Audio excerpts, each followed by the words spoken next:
যেই স্বামী স্ত্রীকে তাহাজ্জুদের নামাজ পড়ানোর জন্য জাগ্রত করে, আল্লাহ রসুল সেই স্বামীর জন্য স্পেশাল রহমতের দোয়া করেছেন। আবার অপরদিকে রাহিমাল্লাহুম রাআতান, নবী সাল্লাল্লাহু আলাইহি ওয়াসাল্লাম দোয়া করেছেন ওই স্ত্রীর জন্য যে স্ত্রী রাতে ফাসাল্লা কামাত মিনাল লাইল, রাতে জাগ্রত হয় তাহাজ্জুদ পড়তে, ফাসাল্লাত নিজে তাহাজ্জুদ পড়ে, ও আইকাযাত জাওজাহা এবং তার স্বামীকে জাগাতে যায়। স্বামী যদি জাগ্রত হতে না চায় ফানাদহা, ফা ইন আবা, যদি জাগ্রত হতে না চায় ফানাদহা ফি ওয়াজহিহিল মাআ, স্বামীর মুখের উপরে হালকা পানি ছিটিয়ে আদর করে যে স্ত্রী নিজে তাহাজ্জুদ পড়ে, স্বামীকে তাহাজ্জুদের জন্য জাগ্রত করে, আল্লাহ রাসূল সাল্লাল্লাহু আলাইহি ওয়াসাল্লাম সেই স্বামী আর স্ত্রীর জন্য দোয়া করেছেন। আল্লাহর নবীর দোয়া যেই সংসারে থাকবে, যেই স্বামী স্ত্রী আল্লাহর নবীর দোয়া পাবে, ওই সংসার কখনো অসুখী হতে পারে না, সেই সংসার সুখ আর শান্তিতে ভরপুর হয়ে থাকে। এখন ঘরে ঘরে অশান্তি, ঠিক না? আগের তুলনায় আমাকে বলেন তো, আগের তুলনায় সংসারে শান্তি কমেছে না বেড়েছে? শান্তি বেড়েছে। ঘরে শান্তি নাই, বিশ্বাস করেন। এই মোবাইল যদি আপনাকে দেই, সিম চেঞ্জ করতে করতে প্রায় 4 নাম্বারটা চালাচ্ছি।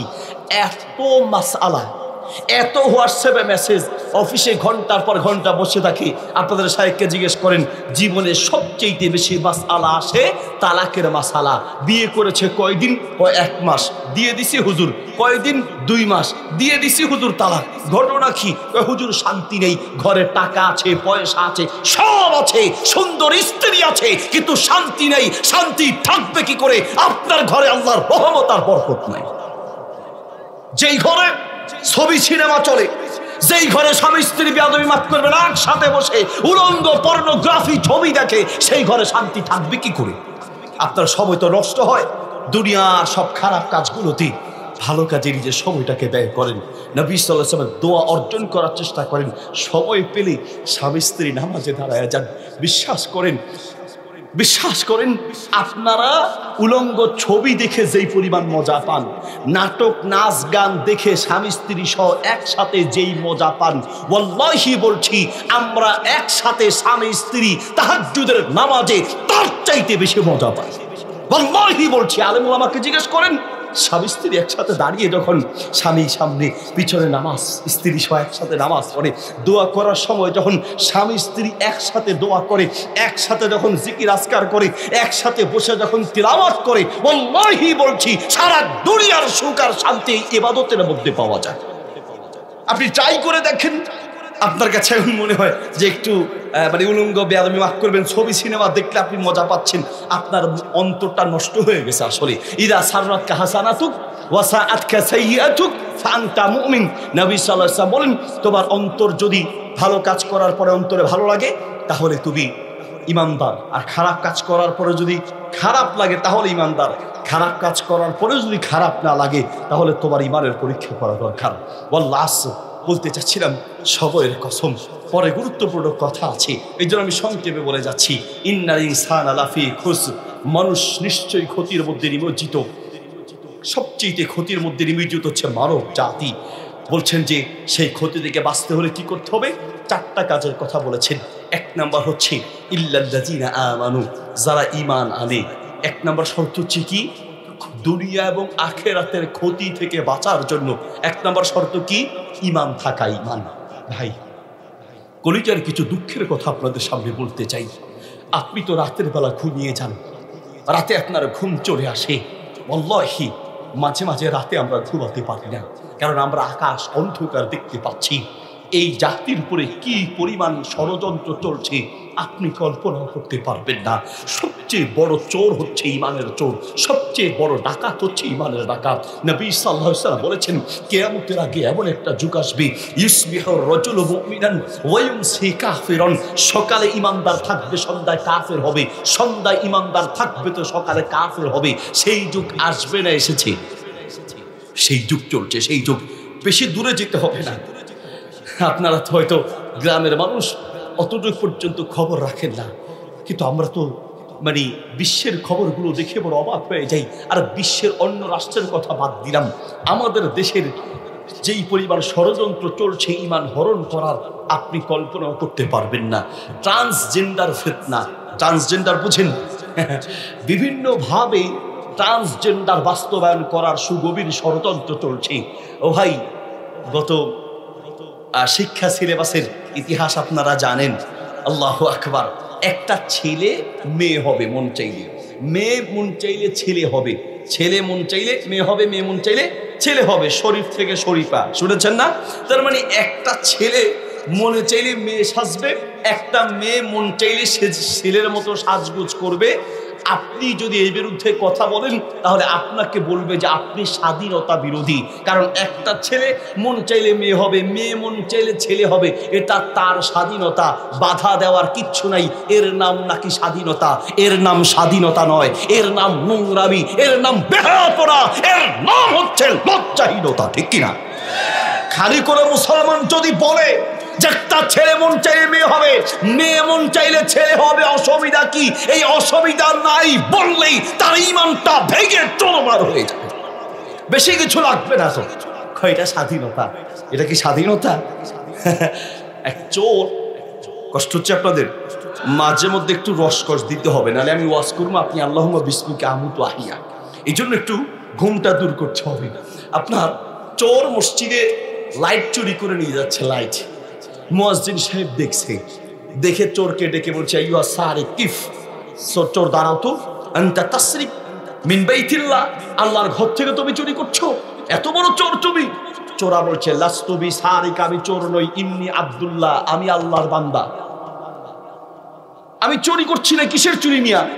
আনা আব্দুল্লাহ ওয়া হাযা বাইতুল্লাহ, এটা মসজিদ, আল মসজিদ বাইতুল্লাহ, মসজিদ আল্লাহর ঘর, আর আমি হলাম আল্লাহর বান্দা। মানে আল্লাহর ঘরে আল্লাহর বান্দা এসেছে, ওয়াল মিসবাহু মিসবাহুল্লাহ, আর বাতিও আল্লাহর বাতি, আল্লাহর ঘর থেকে আল্লাহর বান্দা আল্লাহর বাতি নিয়ে যাচ্ছে। এটা চুরির কি আছে?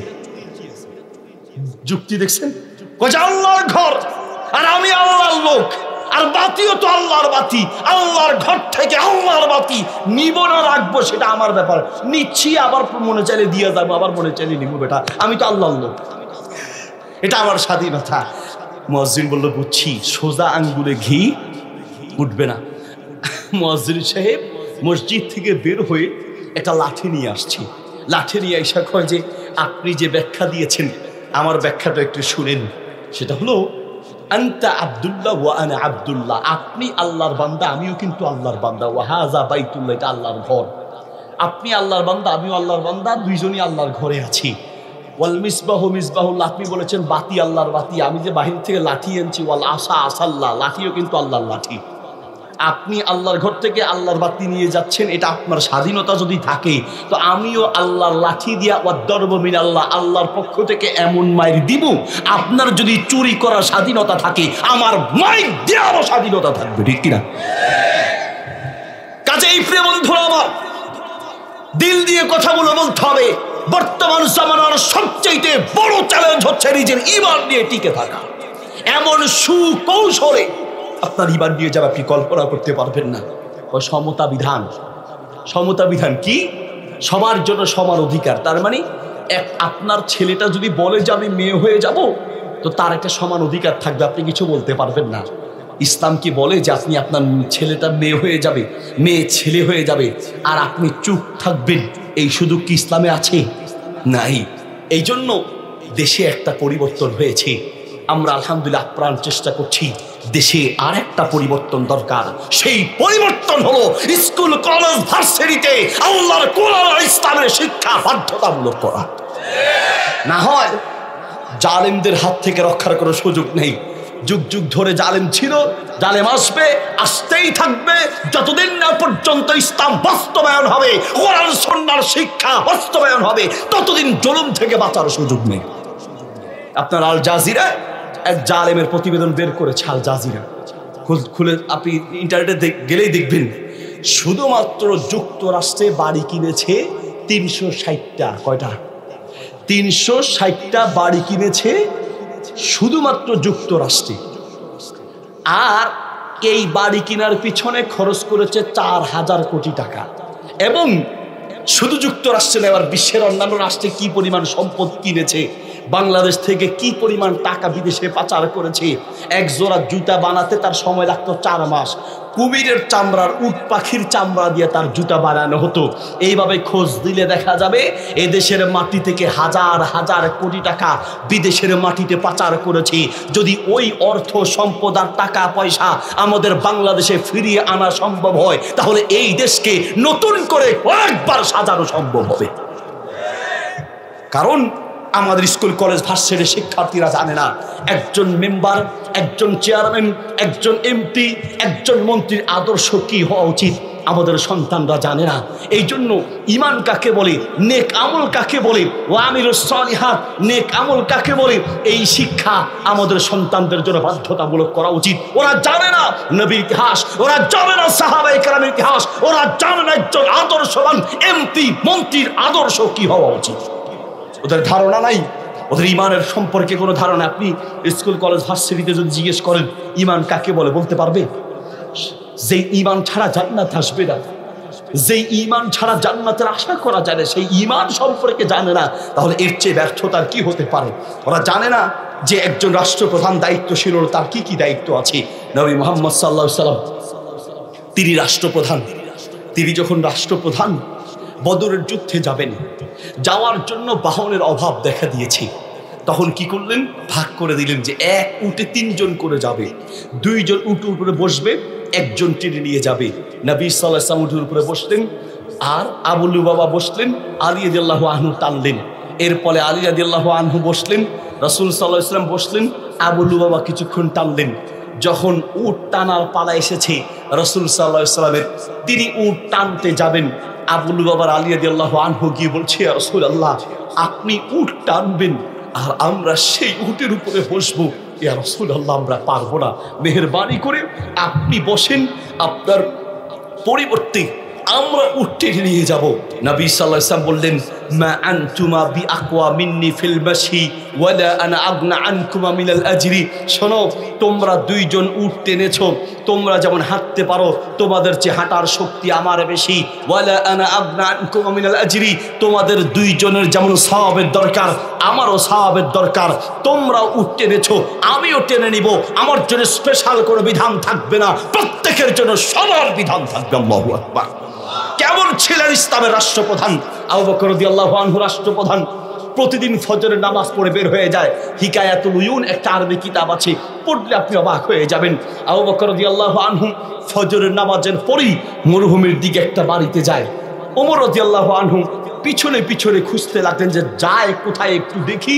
সাহাবায়ে কেরাম মিলে চিন্তা করলেন কোথায় যায় প্রতিদিন ফজরের নামাজ পড়ে। পিছনে পিছনে যেতে যেতে দেখলেন একটা বাসায় ঢুকে 1-1.5 ঘন্টা পর বের হয়েছে। ওমর রাদিয়াল্লাহু আনহু একটা পাথরের পিছনে লুকিয়ে থাকলেন। কিছুক্ষণ পরে ওমর রাদিয়াল্লাহু আনহু গেলেন।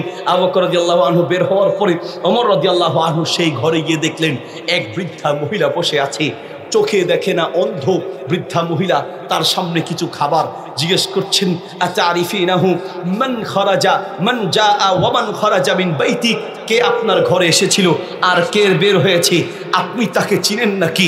মহিলা বলছে, ওয়াল্লাহি লা আরিফুহু, আল্লাহর কসম আমি লোকটাকে চিনি না, তাকে আমি চিনি না। ওয়ালাকিন্নাহু রাজুলুন তাইয়্যিব ফিল আরদ, তবে আল্লাহর কসম এই লোকটা পৃথিবীর শ্রেষ্ঠ একজন মানুষ, কারণ তার সাথে আমার রক্তের কোনো সম্পর্ক নেই, আত্মীয়তার কোনো সম্পর্ক নেই। শুধুমাত্র আমি বিপদগ্রস্ত, আমি অন্ধ, আমি অভাবী বলে প্রতিদিন ফজরের নামাজের পরে আমার বাসায় এসে আমার ঘর পরিষ্কার করে আমার সামনে খাবার তৈরি করে তারপরে ঘর থেকে বের হয়ে যায়। আল্লাহু আকবার। রাষ্ট্রপ্রধানের ইতিহাস আপনাকে বলছি। ওমর রাদিয়াল্লাহু আনহু রাষ্ট্রপ্রধান, আপনার ইতিহাস জানেন। রাতে হেঁটে হেঁটে খোঁজ দিতেন কার বাড়িতে কি নাই, কি প্রয়োজন, হেঁটে হেঁটে জনগণের খোঁজ দিতেন। একদিন হাঁটতে হাঁটতে একটা বাসার পাশে এক বাচ্চার কান্নার আওয়াজ শুনে বাসার পাশে দাঁড়িয়ে থাকলেন, কে কাঁদাচ্ছে বাচ্চাকে দেখি। কিছুক্ষণ পরে সেই ঘরে জিজ্ঞেস করলেন, বাচ্চা কাঁদছে কেন? এক বৃদ্ধা মহিলা বলছে, আমার বাচ্চা কাঁদছে কারণ আমার ঘরে কোনো খাবার নেই। তো খাবার নাই, বাচ্চা কাঁদছে, তোমার পাতিল দেখছি আগুন জ্বলছে, পাতিলে কি আছে? বলছে, পাতিলে কোনো খাবার নাই। পানি গরম করে বাচ্চাকে বুঝ দিচ্ছি যে খাবার হচ্ছে, তুমি ঘুমিয়ে যাও। আসলে ঘরে কোনো খাবার নেই। নাই কেন? বলছে, আমার স্বামী নেই, আমি বিধবা, বিপদগ্রস্ত মানুষ, আমার ঘরে কোনো খাবারের ব্যবস্থা আমি করতে পারি নেই। বলছে যদি ব্যবস্থা করতে না পারো তাহলে বিধবাদের জন্য তো ওমরের পক্ষ থেকে খাবারের ব্যবস্থা থাকে, তো রাষ্ট্রপ্রধানের পক্ষ থেকে বাইতুল মাল থেকে কোনো খাবার কি আসে নাই? মহিলা চিৎকার করে বলছে, বাইতুল মাল থেকে আমার কাছে ওমর কোনো খাবার পৌঁছায় নাই, আমি আল্লাহর কাছে ওমরের বিরুদ্ধে নালিশ করব। ওমর তো থরথর করে কাঁদতে লাগলেন। বুড়িমা আল্লাহর হস্তে বাক করেন, ওমরের পক্ষ থেকে খাবার এখনই চলে আসবে, আল্লাহর কাছে বদদোয়া করবেন না। বলছে আমি এখনই নিয়ে আসছি। এক দৌড়ে চলে গেলেন খাদেম আসলামের কাছে। আসলাম, তাড়াতাড়ি খাদ্য গুদামের চাবিটা নাও, বাইতুল মালের খাদ্য গুদাম খোলো। খুললেন, খোলার পরে বললেন, আসলাম একটা আটার বস্তা আবার পিঠে উঠাইয়া দাও, আমি সেই মহিলার কাছে পৌঁছে দেই। আসলাম বলল, আনতা আমিরুল মুমিনিন ওয়া আনা খাদিমুক, আপনি রাষ্ট্রপ্রধান আর আমি তো আপনার খাদেম আছি, আপনি পিঠে কেন নিবেন, আমার পিঠে উঠাইয়া দেন। ওমর বলছে, আসলাম আজ তুমি আমার দায়িত্বের বোঝা পিঠে নিতে রাজি হচ্ছ, কিন্তু আসলাম শোনো, আগামীতে পরকালে কিয়ামতের মাঠে যখন আল্লাহ আমার দায়িত্বের বোঝা তোমার পিঠে উঠাইয়া দিবে, আসলাম তোমাকে খুঁজে পাওয়া যাবে না। আসলাম আটার বস্তা আমার পিঠে উঠাইয়া দাও। আমি মহিলার কাছে কেন খাবার পৌঁছাতে পারি নাই? এই মহিলার চোখের পানি, বাচ্চার এই চোখের পানি আর কান্না যদি আল্লাহর কাছে কবুল হয়ে যায় তো আমি ওমরের কি হবে? আসলাম কোনো কথা নাই, আটার বস্তা আমার পিঠে উঠাইয়া দাও। আমি যখন আটার বস্তা নিয়ে মহিলার কাছে যাব, আল্লাহ আমাকে দেখলে আল্লাহর দয়া হবে, এই উসিলায় আল্লাহ আমাকে মাফ করবেন, অন্যথায় আমি ওমরের কোনো নিস্তার হবে না। আল্লাহু আকবার। একজন রাষ্ট্রপ্রধান কেমন হতে হয়? আলী রাদিয়াল্লাহু আনহু রাষ্ট্রপ্রধান, তিনি যখন মারা গেলেন তাকে গোসল করাতে গিয়ে পিঠের মধ্যে শক্ত কিছু দাগ পেয়েছি, পিঠ শক্ত হয়ে আছে। যারা গোসল করাচ্ছে তারা একে অপরকে বলছে, আরে আমিরুল মুমিনিন তো লেবার ছিলেন না, কুলি ছিলেন না, পিঠে এত শক্ত হয়ে আছে, পিঠে এত দাগ কিসের? তখন আলী রাদিয়াল্লাহু আনহুর এই পিঠের দাগের কোনো কারণ খুঁজে পান নাই। তার কাফন হয়ে গেল, দাফন করা হলো।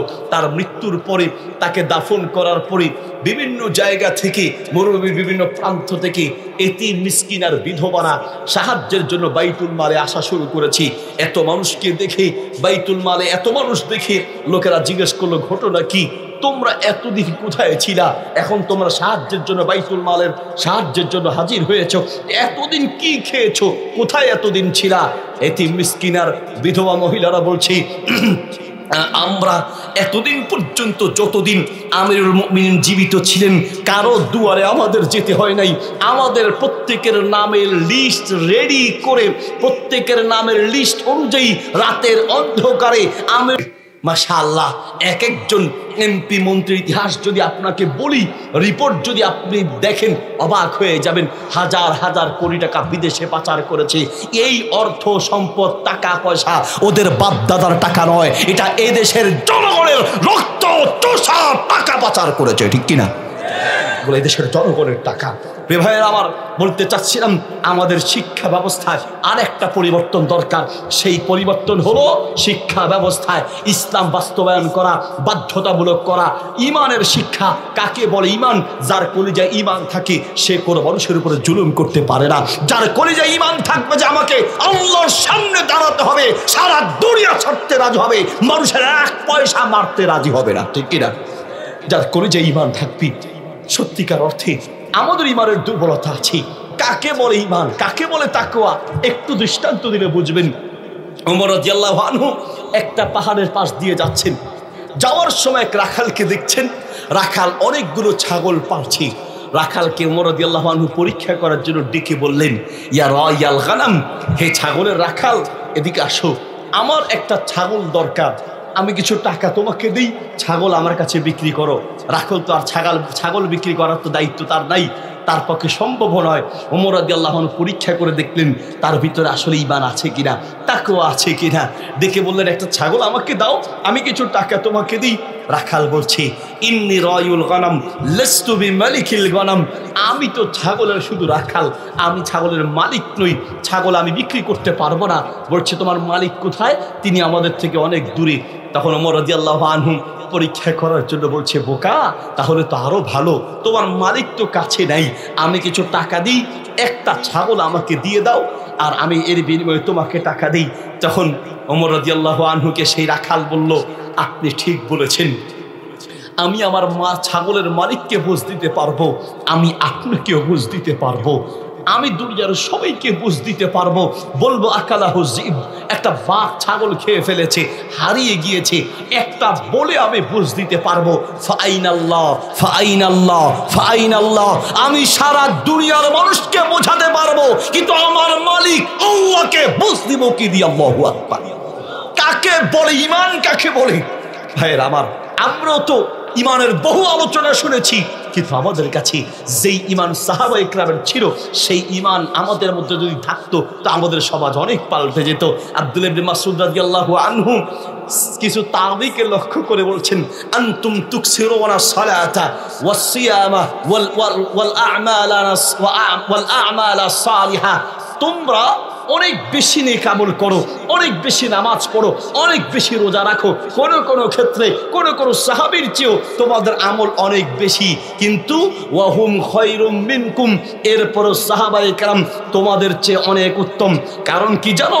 কারণ হলো আনতুম তুআসসিরুনা দুনিয়া ওয়াল আলাল আখিরা ওয়া হুম ইউআসসিরুনাল আখিরাতা আলাদ দুনিয়া। পার্থক্য হলো তোমাদের মাঝে আর সাহাবীদের ঈমানের মাঝে বড় পার্থক্য আছে, তোমাদের মাঝে আর সাহাবীদের তাকওয়ার মাঝে বড় পার্থক্য আছে, তোমাদের মাঝে আর সাহাবীদের মাঝে বড় একটা পার্থক্য হচ্ছে সাহাবায়ে কেরাম আখিরাত দুনিয়ার চেয়ে আখিরাতকে প্রাধান্য দিতেন, আখিরাতের জন্য দুনিয়া হারাতে রাজি হতেন, আর তোমরা দুনিয়া আখিরাতের চেয়ে দুনিয়াকে প্রাধান্য দাও। আমাদের অবস্থা আসলে তাই, আমরা আখিরাতের বিনিময়ে, ঈমানের বিনিময়ে নিজের দুনিয়া গ্রহণ করতে রাজি, দুনিয়ার জন্য নিজের ঈমান বিক্রি করতে অনেকে রাজি হয়ে যায়, ঠিক কিনা? এই হলো আমাদের মাঝে পার্থক্য। ঈমানের মূল্য আমরা বুঝতে পারিনি। যদি বুঝতে পারতাম তো তাহলে আমরা জীবন দিতে রাজি হতাম, নিজের ঈমান হারাতে রাজি হতাম না। ফেরাউনের ইতিহাস আপনারা জানেন। 1907 সালে ফেরাউনের লাশ খুঁজে পাওয়া গিয়েছে। ফেরাউনের লাশটাকে আল্লাহ তাআলা রেখে দিয়েছেন পৃথিবীর মানুষের জন্য আয়াত আর নিদর্শন স্বরূপ। ফেরাউনের আসল নাম ফেরাউন নয়, ফেরাউনের হচ্ছে এটা তার উপাধি। ফেরাউনের নাম হচ্ছে মানিফতা অথবা মারনিফতা। মানিফতা হচ্ছে ফেরাউনের আসল নাম, আর ফেরাউন হলো মিশরের রাজাদের উপাধি। উপাধি দিয়েই আল্লাহ তাআলা কোরআনে বলেছেন ফেরাউনের লাশ রেখে পৃথিবীর মানুষকে আল্লাহ তাআলা শিক্ষা দিতে চেয়েছেন। কারণ ফেরাউন পৃথিবীর বহু মানুষের উপরে নির্যাতনের স্টিভ রোলার চালিয়েছে, জীবন নিয়েছে, প্রাণ নিয়েছে, জীবন নিয়েছে, প্রাণ নিয়েছে, কিন্তু ঈমান নিতে পারে নাই। যারা ঈমানদার, কলিজা ঈমান ঢুকেছে, তারা জীবন দিতে রাজি হয়, ঈমান দিতে রাজি হয় না। ফেরাউনের স্ত্রী ছিল আসিয়া আলাইহিস সালাম। কোরআনে ফেরাউনকে বলা হয়েছে জিল আওতাদ, পেরেকওয়ালা, পেরেকওয়ালা। ফেরাউনকে কেন পেরেকওয়ালা বলল? ফেরাউনের স্ত্রী আলহামদুলিল্লাহ ঈমানদার মহিলা ছিল। ঈমান আনার কারণে তাকে চিৎ করে শোয়া, উত্তপ্ত গরম বালুর মধ্যে হাতে পেরেক মেরে, পায়ে পেরেক মেরে, দুই হাত পা এইভাবে চিৎ করে উত্তপ্ত বালুর মধ্যে শোয়া রেখে মাঝে মাঝে সে তার উপরে নির্যাতন করে আর জিজ্ঞেস করে ফেরাউনকে রব মানো কিনা, ফেরাউন তোমার রব কিনা বলো। কিন্তু সেই ঈমানদার মহিলা বলতেন আমি আল্লাহ ছাড়া কাউকে রব মানি না। সর্বশেষ যখন তার ঈমান ছুটাতে না পেরে সর্বশেষ ফেরাউন সহ তার সৈন্যবাহিনী এসে আসিয়া আলাইহিস সালামের মাথার উপরে বিশাল একটা পাথর নিয়ে ফেরাউনের স্ত্রীকে বলছে, শোনো, তোমার জন্য সর্বশেষ চান্স, হয় তোমার এই পাথরটা দিয়ে তোমার শরীরকে ক্ষত বিক্ষত করে দেওয়া হবে, অথবা তুমি বলবা ফেরাউন তোমার রব। ফেরাউনকে রব মানলে আবার রাজত্ব ফিরিয়ে দেওয়া হবে, অন্যথায় এই পাথর মেরে তোমাকে চূর্ণ বিচূর্ণ করে দেওয়া হবে। সেই পাথরের নিচে থেকে আকাশের দিকে তাকিয়ে আল্লাহকে লক্ষ্য করে সেই ঈমানদার মহিলা বললেন, রব্বি বিনিলি ইনদাকা বাইতান ফিল জান্নাহ। আমার রব, আমার মালিক আল্লাহ, আমি দুনিয়ার রাজত্ব চাই না, আমি চাই তোমার পাশের জান্নাতটা। জানিয়ে দিলেন আল্লাহ ছাড়া কাউকে রব মানে না। পাথর মেরে চূর্ণ বিচূর্ণ করে দেওয়া হয়েছে, জীবন নিয়েছে, প্রাণ নিয়েছে, ঈমান নিতে পারে না। আল্লাহু আকবার। তাফসীরে ইবনে কাসির এসেছে, মুসনাদে আহমদে আছে, অনেক ইতিহাসের কিতাবে আছে। ফেরাউনের এক খাদেমা ছিল, ফেরাউনের মেয়ের চুল আঁচড়াতো, মাসিদত বিনতি ফেরাউন, ফেরাউনের মেয়ের চুল আঁচড়াতো এক ঈমানদার মহিলা। একদিন চুল আঁচড়াতে আঁচড়াতে মাথা থেকে চিরুনিটা পড়ে গেল। তখন সেই ঈমানদার মহিলা চিরুনিটা নেয়ার সময় বললেন বিসমিল্লাহ, কার নামে? আল্লাহর নামে। তখন ফেরাউনের মেয়ে বলল, বিস্মি আবি, আল্লাহ বলতে কি আমার বাবাকে বোঝাচ্ছ? রব বলতে কি আমার বাবাকে বোঝাচ্ছ?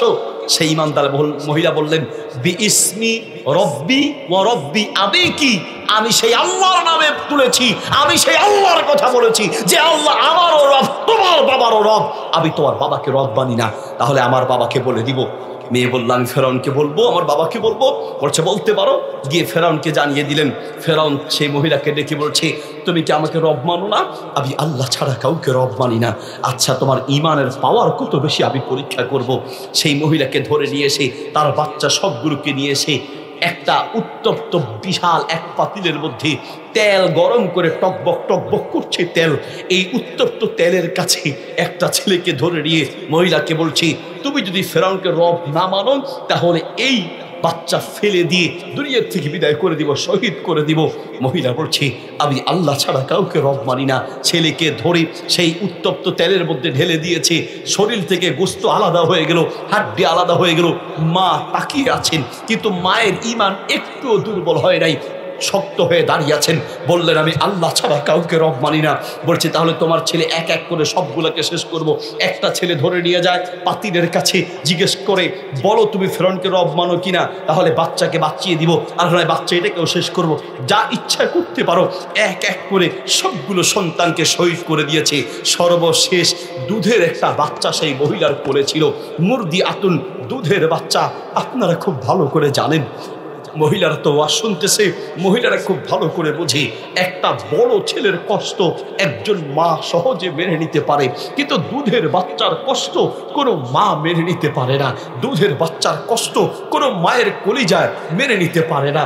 যখন ওই দুধের বাচ্চাকে কোল থেকে টেনে নিয়ে উত্তপ্ত সেই তেলের মধ্যে ঢেলে দেওয়ার জন্য নিয়ে যাচ্ছে, মা তখন থরথর করে কাঁদতে লাগলেন, যেন দুর্বল হয়ে যাবে, যেন বেহুশ হয়ে যাবে, যেন মাটিতে পড়ে যাবে, যেন দুর্বল হয়ে যাবে। আল্লাহ সুবহানাহু ওয়া তাআলা সেই দুধের বাচ্চার মুখ খুলে দিলেন। সেই দুধের বাচ্চা চিৎকার করে মাকে বলতে লাগলেন, মা ইন্না আযাবাদ দুনিয়া আহওয়ানু মিন আযাবিল আখিরাহ। মা তুমি কেন দুর্বল হয়ে যাচ্ছ? মা শোনো, আখিরাতের আযাবের তুলনায় দুনিয়ার আযাব কোনো ব্যাপার নয়। দুনিয়ার এই সামান্য শাস্তির চেয়ে আখিরাতের আযাব বড় কঠিন। মা তুমি শক্ত হয়ে যাও। সাথে সাথে মহিলা বললেন, আমানতু বিল্লাহ, আমি আল্লাহ ছাড়া কাউকে রব মানি না। বাচ্চা শেষ, নিজে শেষ, সারা দুনিয়া ছেড়ে দিয়েছে, কিন্তু ঈমানটা হারায় নাই। আল্লাহু আকবার। যাদের কলিজায় ঈমান ঢুকেছে তারা জীবন দিতে রাজি হয়, ঈমান দিতে রাজি হয় না।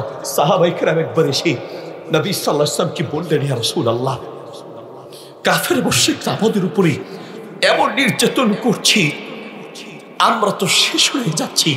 ইয়া রাসূলুল্লাহ, একটু বদদোয়া করেন, মুশরিকরা যেন ধ্বংস হয়ে যায়। আল্লাহ রাসূল সাল্লাল্লাহু আলাইহি ওয়াসাল্লাম কাছে দেখে বললেন, আমার সাহাবীরা এত তাড়াতাড়ি অধৈর্য হয়ে যাচ্ছ, শোনো, ঈমানের পথে চলা এত সহজ নয়। শোনো, তোমাদের পূর্বের কোন নবীকে ধরে মাথার উপরে করাত চালিয়ে সেই করাত দিয়ে দুই ভাগ করে দিয়েছে। কোন নবীকে করাত চালিয়ে দুই ভাগ করে দিয়েছে, জীবন দিয়েছে, প্রাণ দিয়েছে, ঈমান নিতে পারে নাই। আল্লাহু আকবার। সাদ ইবনে আবি ওয়াক্কাস রাদিয়াল্লাহু আনহু ইসলাম গ্রহণ করেছেন।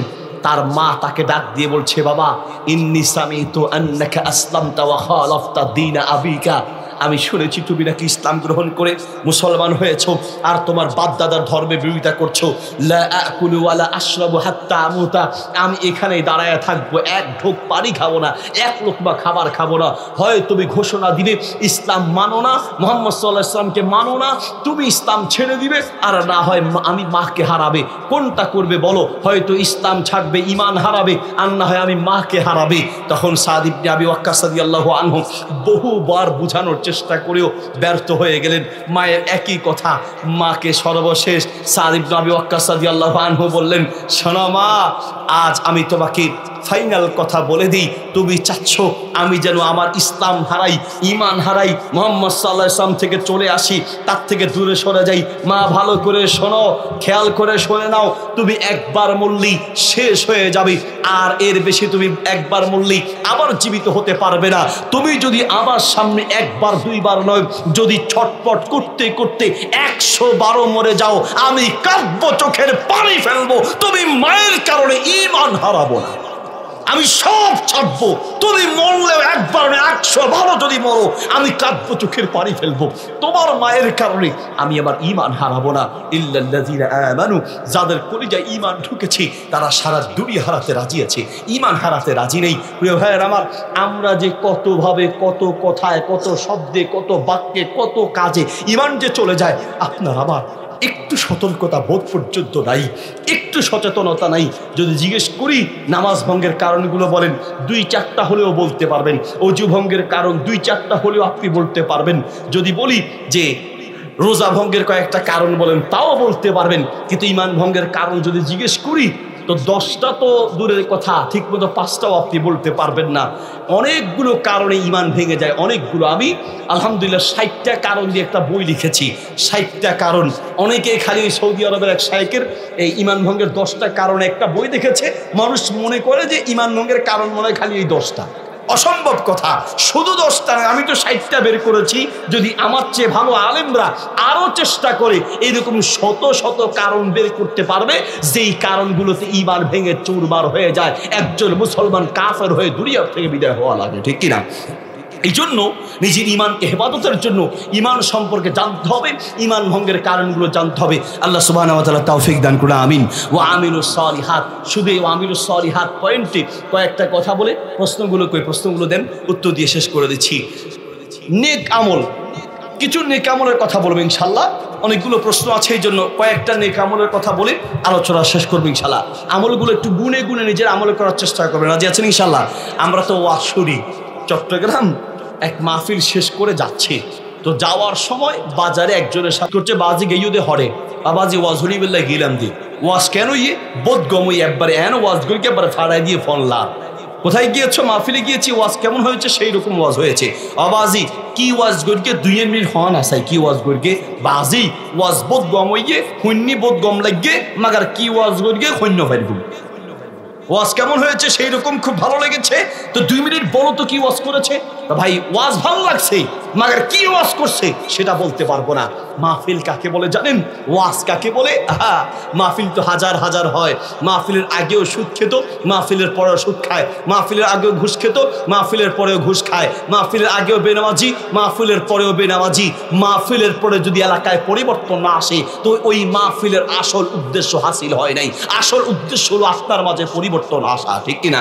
খালি কানের মজার জন্য যদি ওয়াজ শুনেন তো এই ওয়াজ দিয়ে আপনার মাঝে পরিবর্তন আসবে না। কিছু কথা শুনে নিজেকে পরিবর্তন করবো, রাজি আছি ইনশাআল্লাহ? কিছু নেক আমলের কথা বলবো, যেই আমলগুলো আমাদের সমাজ থেকে উঠে গেছে বললেই চলে, এমন কিছু আমলের কথা বলবো। 1 নম্বর আমল, এদিকে আমার দিকে তাকান। 1 নম্বর আমল হচ্ছে ইশরাকের নামাজ পড়া। এখানে যারা আছেন আমার মনে হয় না যে এমন যুবকও এখানে খুঁজে পাওয়া যাবে জীবনে একদিন ইশরাকের নামাজ পড়েন নেই। অথচ ইশরাকের নামাজ, ইশরাকের সালাত এত গুরুত্বপূর্ণ ইবাদত। নবী সাল্লাল্লাহু আলাইহি ওয়াসাল্লাম বলেন, যে ব্যক্তি ফজরের ফরজ নামাজ পড়ার পরে আপন জায়গায় জিকির আজকারে লিপ্ত থেকে, ফজরের ফরজ নামাজ পড়ার পরে আপন জায়গায় থেকে সূর্য ওঠা পর্যন্ত অপেক্ষা করবেন।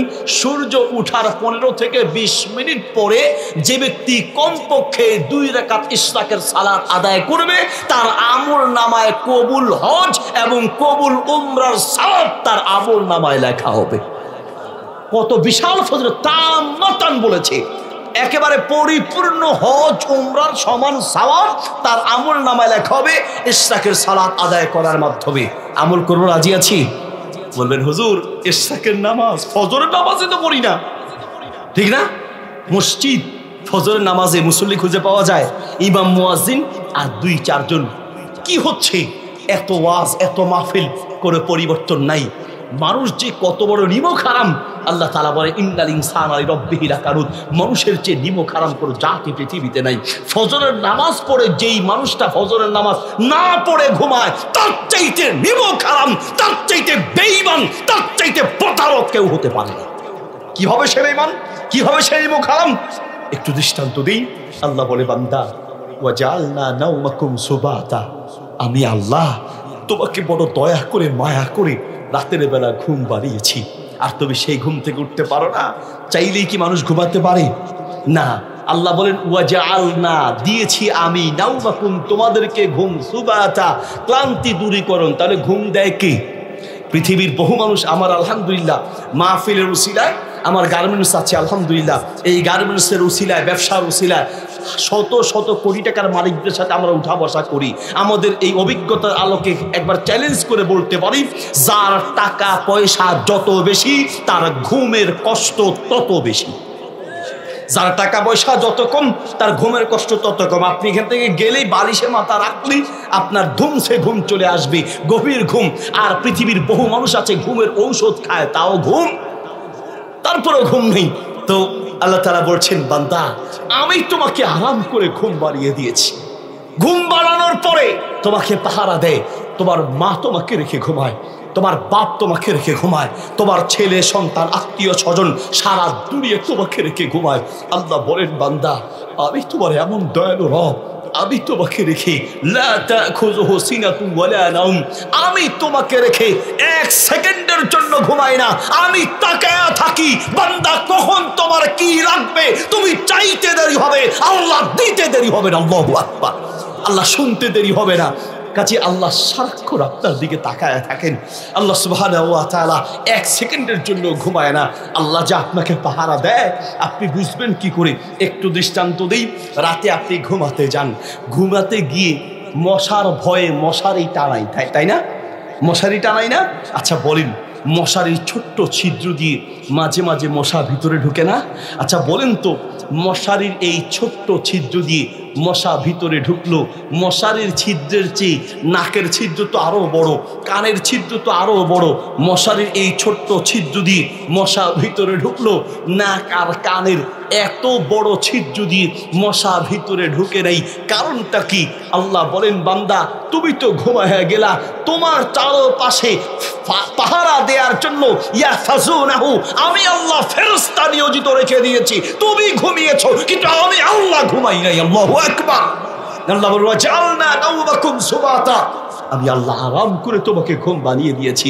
রাতের বেলা আল্লাহ ঘুম না দিয়ে আপনাকে চাইলে ব্রেন স্ট্রোক করায় দিতে পারতো, হসপিটালে যাওয়া লাগতো, প্যাডে ডিস্টার্ব শুরু করে দিত, বাথরুমে যাওয়া লাগতো, টেনশন ঢুকাই দিত, সারা রাতের আরামের ঘুম হারাম হয়ে যেত। আল্লাহ বলে, না, আমি আল্লাহ তোমাকে 11টা 12টা 1টা 2টা 3টা 4টা 5টা আমি আল্লাহ তোমাকে 7 ঘন্টা আরাম করে ঘুম বানিয়ে দিয়েছি। বান্দা তুমি কত বড় নিমক হারাম জানো? যেই আল্লাহ এত দয়া মায়া করে 7 ঘন্টা আরামের ঘুম দিয়েছে, 7 ঘন্টা পরে ওই আল্লাহর জন্য ফজরের সময় 20 মিনিট নামাজ পড়বে, সেই 20 মিনিট আল্লাহকে দিতে পারো নাই। আল্লাহ তোমাকে 7 ঘন্টা আরাম দিয়েছে, আর আল্লাহর জন্য যদি 20 মিনিট ফজরের নামাজ পড়তে না পারো তাহলে তুমি মানুষ হতে পারো নাই। তোমার চেয়ে নিমক হারাম কেউ হতে পারে না, তোমার চেয়ে নিমক হারাম কেউ হতে পারে না। আল্লাহ বলেন, উলাইকা কাল আনাম বাল হুম আদল। পৃথিবীতে কিছু মানুষ আছে দেখতে মানুষের মতো হলেও এরা পশুর চাইতে খারাপ। আমরা মানুষ, আমাদের কিছু মানুষ আছে দেখতে মানুষের মতো হলেও পশুর চাইতে খারাপ। ফজরের নামাজ না পড়ে আপনি ঘুমান কি করে? রাতে যে ঘুমিয়েছেন ওই ঘুম তো আপনার জীবনের শেষ ঘুমও হতে পারতো, ঠিক না? কাজে আমরা নামাজ ঠিকমতো পড়বো, সালাত আদায় করবো, রাজি আছি ইনশাল্লাহ? তাহলে ফজরের সালাত পড়ে এরপরে যদি আমরা ফজরের সালাতের পরে যদি, এটা কি প্রশ্ন তো সহ না শুধু আলোচনা? আচ্ছা, এত রাত, মাশাআল্লাহ। ফজর এদিকে ফজরের সালাত আদায় করে আপন জায়গায় বসে থেকে যদি আমরা সূর্য ওঠার 15-20 মিনিট পরে ইশরাকের সালাত আদায় করি, ফজিলত মনে আছে? কবুল হজ, কবুল উমরার সওয়াব। হজ করতে গেলেই যে আপনি হজের পরিপূর্ণ সওয়াব পাবেন এমন কোনো গ্যারান্টি নাই। পৃথিবীতে বহু হাজি আছে এমন হজ করে কিয়ামতের মাঠে এই হজ তার মুখের উপরে নিক্ষেপ করা হবে। তার বাস্তবতা, ইমাম সাহেবকে 5,000 টাকা দিয়া বলে, হুজুর 5,000 টাকা দান করছি, আপনি আমাকে সুন্দর করে আমার নাম লিখে একটা রিসিট দেন। ইমাম সাহেব হুজুর মাশাআল্লাহ একেবারে সুন্দর করে লিখে রিসিট দিলেন, জনাব অমুক সাহেব। নামের শুরুতে জনাব দিলে শেষে সাহেব লাগে না। আমাদের যে ভাইস প্রিন্সিপাল সাহেব আছেন, ভালো করে আপনারা শিক্ষিত মানুষ জানেন যে নামের শুরুতে জনাব দিলে শেষে সাহেব লাগে না, শেষে সাহেব দিলে শুরুতে জনাব লাগে না। ওই চাচাকে খুশি করার জন্য ইমাম সাহেব হুজুর শুরু দিয়া জনাব শেষে সাহেব 2 ডিগ্রি দিছে, তাও চাচা খুশি নেই। চাচা ডাক দিয়ে ইমাম সাহেবকে বলছে, হুজুর আপনাদেরকে আল্লাহ বিবেক দেয়নি, কি হয়েছে হুজুর? এই যে আপনি যে আমার নামটা লিখছেন, নামটা কি হয়েছে? চাচা কি বানান ভুল করলে বলেন বানান ঠিক করি, না বানান ঠিক আছে। তাহলে ভুলটা কোথায়? গত বছর যে আমি হজ করছিলাম আপনার মনে নেই নামটা যে লিখছেন হয়েছে? গত বছর যে হজ করে আপনাকে দাওয়াত দিয়ে খাওয়াইছিলাম, আমার নামটা যে লিখছেন, নামটা কি হয়েছে? তার মানে কি হয় নাই বলেন তো? মাশাআল্লাহ, নামের শুরুতে আলহাজ লেখা হয় নাই, তাহলে এমন হজ কিয়ামতের মাঠে তার মুখের উপরে নিক্ষেপ করা হবে, ঠিক না প্রিয় ভাইয়ের আমার? ইশরাকের নামাজ যদি আদায় করা হয় তাহলে আপনি কবুল হজ আর কবুল উমরার সওয়াব ইনশাআল্লাহ তাআলা পাবেন। তবে আমার বাঙালি তো আবার আরেক পেঁচ লাগাবো, সেটা হলো আজকে বাড়িতে গিয়ে বাপরে বলবেন, আব্বা হজের জন্য যে টাকা জমা দিয়েছেন ওই টাকাগুলো নিয়ে নেন।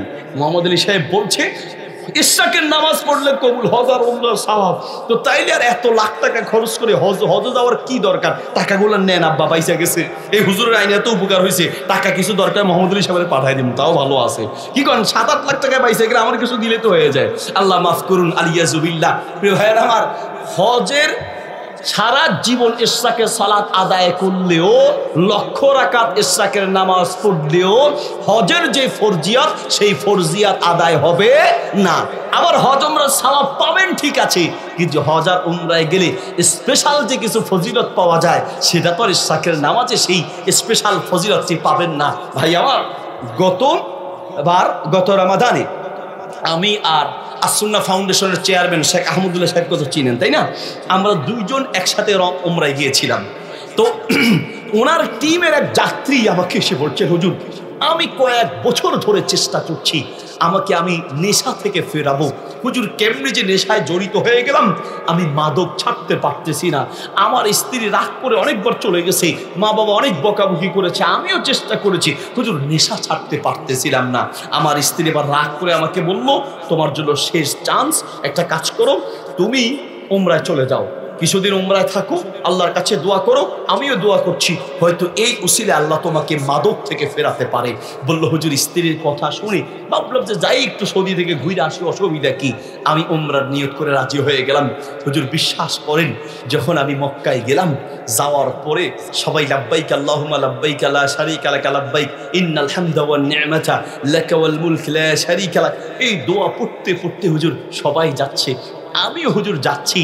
কিন্তু বিশ্বাস করেন, আমি আমার মনে আলাদা কোনো এরকম কোনো প্রেরণা, ওইরকম ভালোবাসা নিয়ে যে আমি কাবা দেখতে যাচ্ছি বা বাইতুল্লাহর কাছে যাচ্ছি তাওয়াফ করব, এরকম মনে তেমন কিছু একটা ছিল না। কিন্তু হুজুর যখন কাবা দেখার জন্য, কাবা তাওয়াফের জন্য, আপনারা যারা হজ উমরায় গেছেন জানেন, এই সমতল থেকে একটু নিচু জায়গায় নামতে হয়, আপনার স্কেলেটারে করে অথবা সিঁড়িতে করে এই সমতল থেকে গিয়ে একটু নিচে নামলে তারপরে কাবাটা সামনে আসে। কাবাটা মোটামুটি 2-3 তলা নিচে বলা যায় সমতল থেকে। তো হুজুর আমি সবার সাথে গেলাম, স্কেলেটারে করে যখন আমি নিচের দিকে নামতেছি, হঠাৎ হুজুর কাবাটা আমার চোখের সামনে পড়েছে, কালো গিলাপে মোড়ানো আর সোনালী অক্ষরে লেখা। এই কাবায় যে কি মায়া, কি ভালোবাসা, আমি মোবাইলে কত হাজারবার দেখেছি। বিশ্বাস করেন, মোবাইলে, টিভিতে, অনলাইনে আপনি যতবারই দেখেন না কেন, মোবাইলের কাবার বাস্তবে কাবার মাঝে আসমান আর জমিনের পার্থক্য আছে। আমি যখন কাবার দিকে চোখটা আমার পড়লো, আমি তাকায়াই থাকলাম, আমার চোখ নামাতেই পারছি না, আমার সাথে সবাই হারায় গেল আর আমার চোখের পানিতে মুখ ভেসে গেল। সেই দিন যে আল্লাহ অন্তরে হেদায়েতের নূর ঢেলে দিয়েছেন, এরপর থেকে আজ পর্যন্ত কোনোদিন মাদক গ্রহণ করি নাই। আল্লাহু আকবার।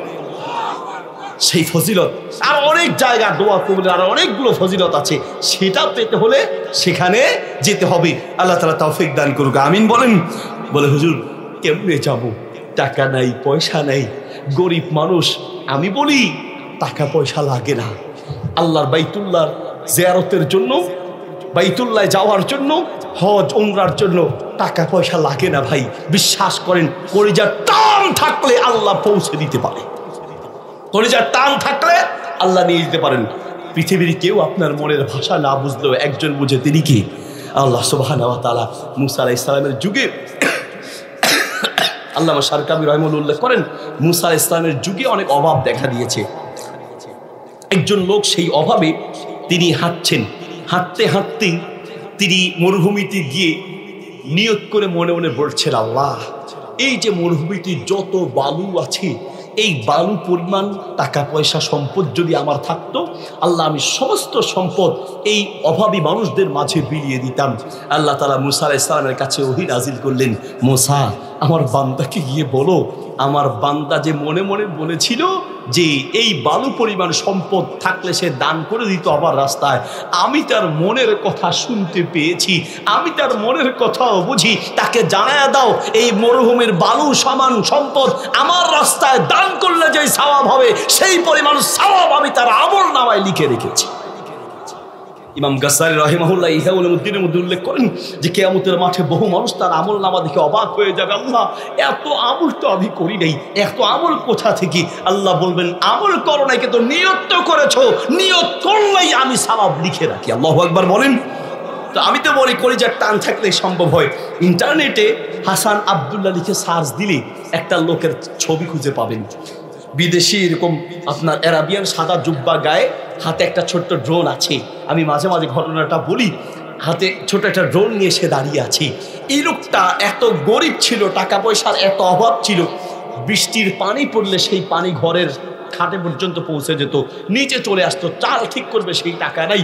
একদিন ঘরের সামনে দাঁড়িয়ে আছে, তুরস্কের একদল লোক একটা ভিডিও তৈরি করার জন্য ড্রোন ক্যামেরা নিয়ে গিয়েছে। ড্রোন মানে এই যে এই দুইটা ক্যামেরা বসে রেকর্ড করছে, আর ড্রোন ক্যামেরা হচ্ছে উড়ে উড়ে রেকর্ড করে। তো সেই ড্রোনটা হঠাৎ প্রচণ্ড বাতাসে নিচে পড়ে গেল, তিনি দ্রুত গিয়ে সেই ড্রোনটা উদ্ধার করলেন।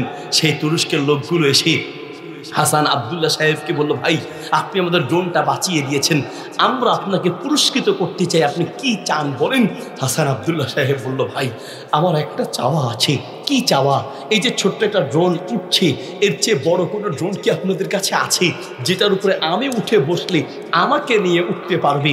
একজন হেসে বলছে, আপনি মুরব্বী মানুষ, এই বয়সে আকাশে উড়ার শখ হলো কেন? চোখের পানি। আমাদের গ্রামে ওই টিভি দোকানে টিভি চলে, সিনেমা চলে, তো দোকানদারকে বলে, বেটা সাউন্ড কমা, আজান দিছে, সাউন্ড কমা। এদিকে সিনেমা দেখছে আর কয় সাউন্ড কমা, তাহলে সাউন্ড কমালেই কি আজানের হক আদায় হয়ে যাবে? আর মহিলারা একজন আরেকজনকে বলে, এই মাথায় কাপড় দিয়ে আজান দিছে, তাহলে খালি কি আজানের সময় মাথায় কাপড় দিবে? পর্দাকে শুধু আজানের সময় ফরজ? প্রতিটা সেকেন্ডেই ফরজ। আজানের জবাব কিভাবে দিতে হয়? বুখারীতে হাদিস আছে, তিরমিজিতে আছে, মুসনাদ আহমদে আছে। নবী সাল্লাল্লাহু আলাইহি ওয়াসাল্লাম বলেন, কুলু বিসলা মা ইয়াকুলুল মুয়াজ্জিন, মুয়াজ্জিন যা বলবে আপনিও তা বলবেন, শুধু পরিবর্তন হবে হাইয়া আলা সালার হাইয়া আলা ফালার স্থানে। মুয়াজ্জিন বলবে আল্লাহু আকবার, আপনি বলবেন আল্লাহু আকবার। মুয়াজ্জিন বলবে আশহাদু আল্লা ইলাহা ইল্লাল্লাহ, আপনি বলবেন আশহাদু আল্লা ইলাহা ইল্লাল্লাহ। মুয়াজ্জিন বলবে আশহাদু আন্না মুহাম্মাদুর রাসূলুল্লাহ, আপনিও বলবেন আশহাদু আন্না মুহাম্মাদুর রাসূলুল্লাহ। মুয়াজ্জিন বলবে হাইয়া আলা সালাহ, আপনি বলবেন লা হাওলা ওয়ালা কুওয়াতা ইল্লা বিল্লাহ। মুয়াজ্জিন বলবে হাইয়া আলাল ফালাহ, আপনি বলবেন লা হাওলা ওয়ালা কুওয়াতা ইল্লা বিল্লাহ। মুয়াজ্জিন বলবে আল্লাহু আকবার, আপনি বলবেন আল্লাহু আকবার। মুয়াজ্জিন বলবে লা ইলাহা ইল্লাল্লাহ, আপনি বলবেন লা ইলাহা ইল্লাল্লাহ। তাহলে পরিবর্তন শুধু এক দুই জায়গায়, হাইয়া আলাল সালার হাইয়া আলাল ফালার জায়গায় বলবেন কি লা হাওলা ওয়ালা কুওয়াতা ইল্লা বিল্লাহ। বাকি সব জায়গায় মুয়াজ্জিনের মতো বলবেন। আজান শেষ করার পরে দুরূদ পড়বেন। দুরূদ কিন্তু আজানের পরে। অনেকে আশহাদু আন্না মুহাম্মাদুর রাসূলুল্লাহ বললে তার জবাবে বলে সাল্লাল্লাহু আলাইহি সাল্লাম। দুরূদ ভিতরে নয়, দুরূদ হলো বাহিরে। দুঃখের বিষয় হচ্ছে আমরা রাসূল সাল্লাল্লাহু আলাইহি ওয়াসাল্লাম যেটা শিখিয়েছেন সেটা আমাদের আল্লাহ মাফ করুক পছন্দ হয় না। নিজেরা আমরা ইবাদত আবিষ্কার করি, নিজেরা আবিষ্কার করলে সেটা ইবাদত আর সুন্নত থাকে না, সেটা বিদাতে পরিণত হয়, ঠিক কিনা? এই জন্য আজানের পরে দুরূদ, তারপরে আল্লাহুম্মা রাব্বা হাযিহি দাওয়াতিত তাম্মা ওয়া সালাতিল কায়িমা, এই দোয়া। আর একটা দোয়া আছে রাদিতু বিল্লাহি রাব্বান, এইরকম দোয়া। তাহলে আজান শেষ করে দুরূদ পড়বেন। দুরূদ পড়তেও খেয়াল করতে হবে কোন দুরূদ, নিজেদের আবিষ্কার করা দুরূদ। আমাদের দেশে তো দুরূদের বাজার, ওই যে কাতলা সেন মাদ্রাসার দাপুনিয়া মাঠে আমি বলেছিলাম, আমার মনে আছে, দুরূদের বাজার চলছে, দুরূদের বাজার। আপনার আমি বরিশাল মাহফিল করতে গেছি, মাহফিলের প্যান্ডেলের পাশেই হচ্ছে একটা মসজিদ। নামাজ পড়তে ঢুকলাম, সালাত আদায় করতে ঢুকে দেখছি কয়েকজন মুরব্বী একসাথে বসে দুরূদ পড়ছে। কোন দুরূদ? আল্লাহ গোহুম্মা সল্লে গো আলা সাইয়্যিদিনা নাবিয়ানা শাফিয়ানা মাওলানা মুহাম্মদ। আল্লাহ গোহুম্মা সল্লে গো আলা। সব বিদাতীদের বিদাতি দুরূদে আর জিকিরে বিশাল একটা তাল আছে, ঠিক না?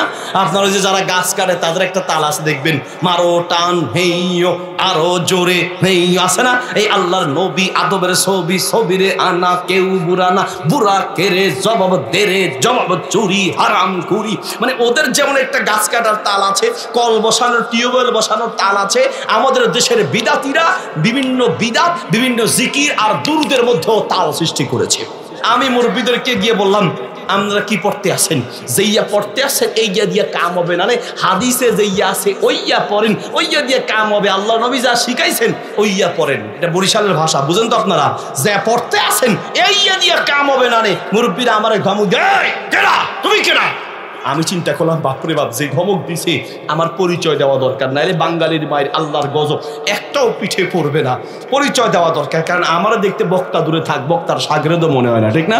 আপনাদের এই শেখের মাধ্যমে প্রথম এসেছিলাম, আমার মনে আছে অন্তত 7-8 বছর হবে না।